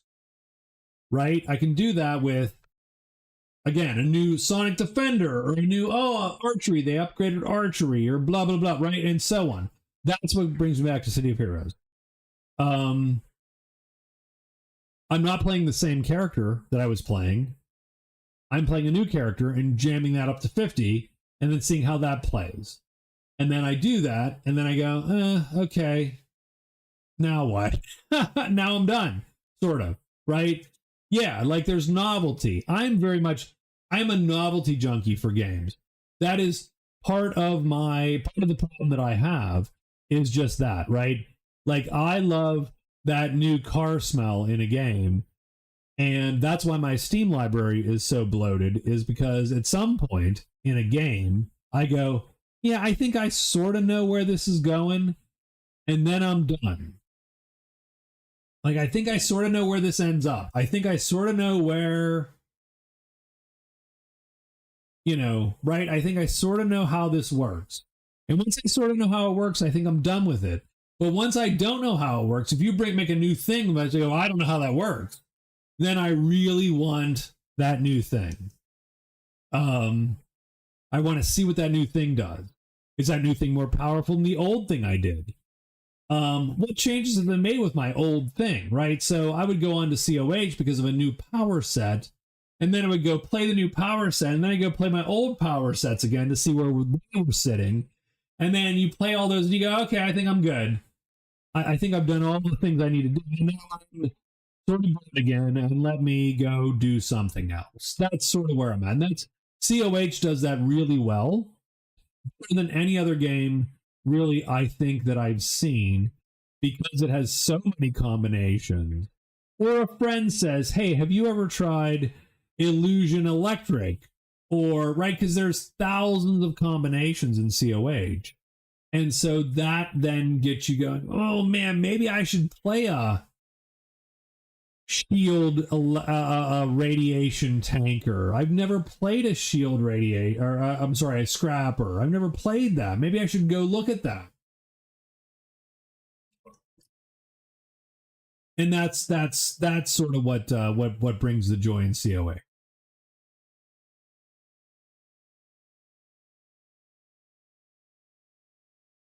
Well, I mean the channel has been stagnant for a while, but let's stop that trend and get our crap together here.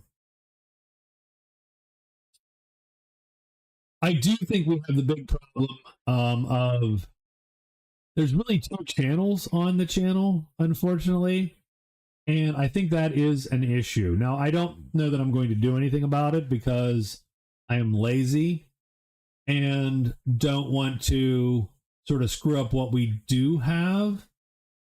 But I do think that like the RPG, tabletop RPG people are different than the live stream people, if that makes any sense. Like the people that watch Tainted Grail are not the same people that watch Traveler. The people that watch Runebearer are not necessarily the same people that watch. They won't be the same people that watch Magic Realm, but no one watches Magic Realm. So that's all the same. A little focus will go a long way. Yes, no kidding. But we're not doing that. So I, there would be a point where I'd go, well, you got to pick a lane. Maybe you should just do tabletop RPG content for a while, and then see where that ends up, kind of. So anyway, and maybe that's where we end up. Where we're going to end up at this point, I think it's 12:45 here. I'm ride or die for everything except your solo RPG. Well, thanks, Nutmeg. Wow. Well, okay. Hopefully we can change your mind, because that's probably what we're doing here Friday again. And we're going to try to do. What I'm going to try to do is I'm going to try to scrape together an outline of space combat and see what that's going to look like. And Friday night we will try that and see how it feels. So we're going to do a couple simple space combats, probably 1-on-1, 1-on-2, that kind of thing. I have no idea, Rob. I have no idea how many others. I know that there's a lot of solo RPG channels that get a lot of views, and I just go, oh, all right. I need to be that interesting. So we'll see how that goes. But the problem is, so here's my problem. I am self-sabotaging because I'm not exactly playing Traveler. I am playing a slightly bastardized version of Traveler. That's my problem. Can't do it. Anyway, so, but we're going to do that. We're going to do space combat. We'll do it Friday. We'll test it 1-on-1, 1-on-2. We'll see what happens. And that's what we'll do. And then the way after that, then we will. I have a sci-fi. I've done that. I've already done that, Nutmeg. But we're gonna play Traveler. We'll see what happens. Travel Bearer. That's good. That's good. I like that one. Rune Supers. We have a superhero game. We have a Traveler game. Done. We'll see what happens. I will see you guys Friday. Thank you very much and for watching. Rob and Nutmeg and Scott and Catherine, Dustin, for hanging out. TV showed up a little bit earlier. Did we have anyone else that showed up? I think we had one random. We had. I don't even have his name. I can't find it. It was something math, fun, and games, I think. Showed up briefly, and we had one more guy that I had not seen in a while, sort of pop by, but I can't find your name. I'm so sorry.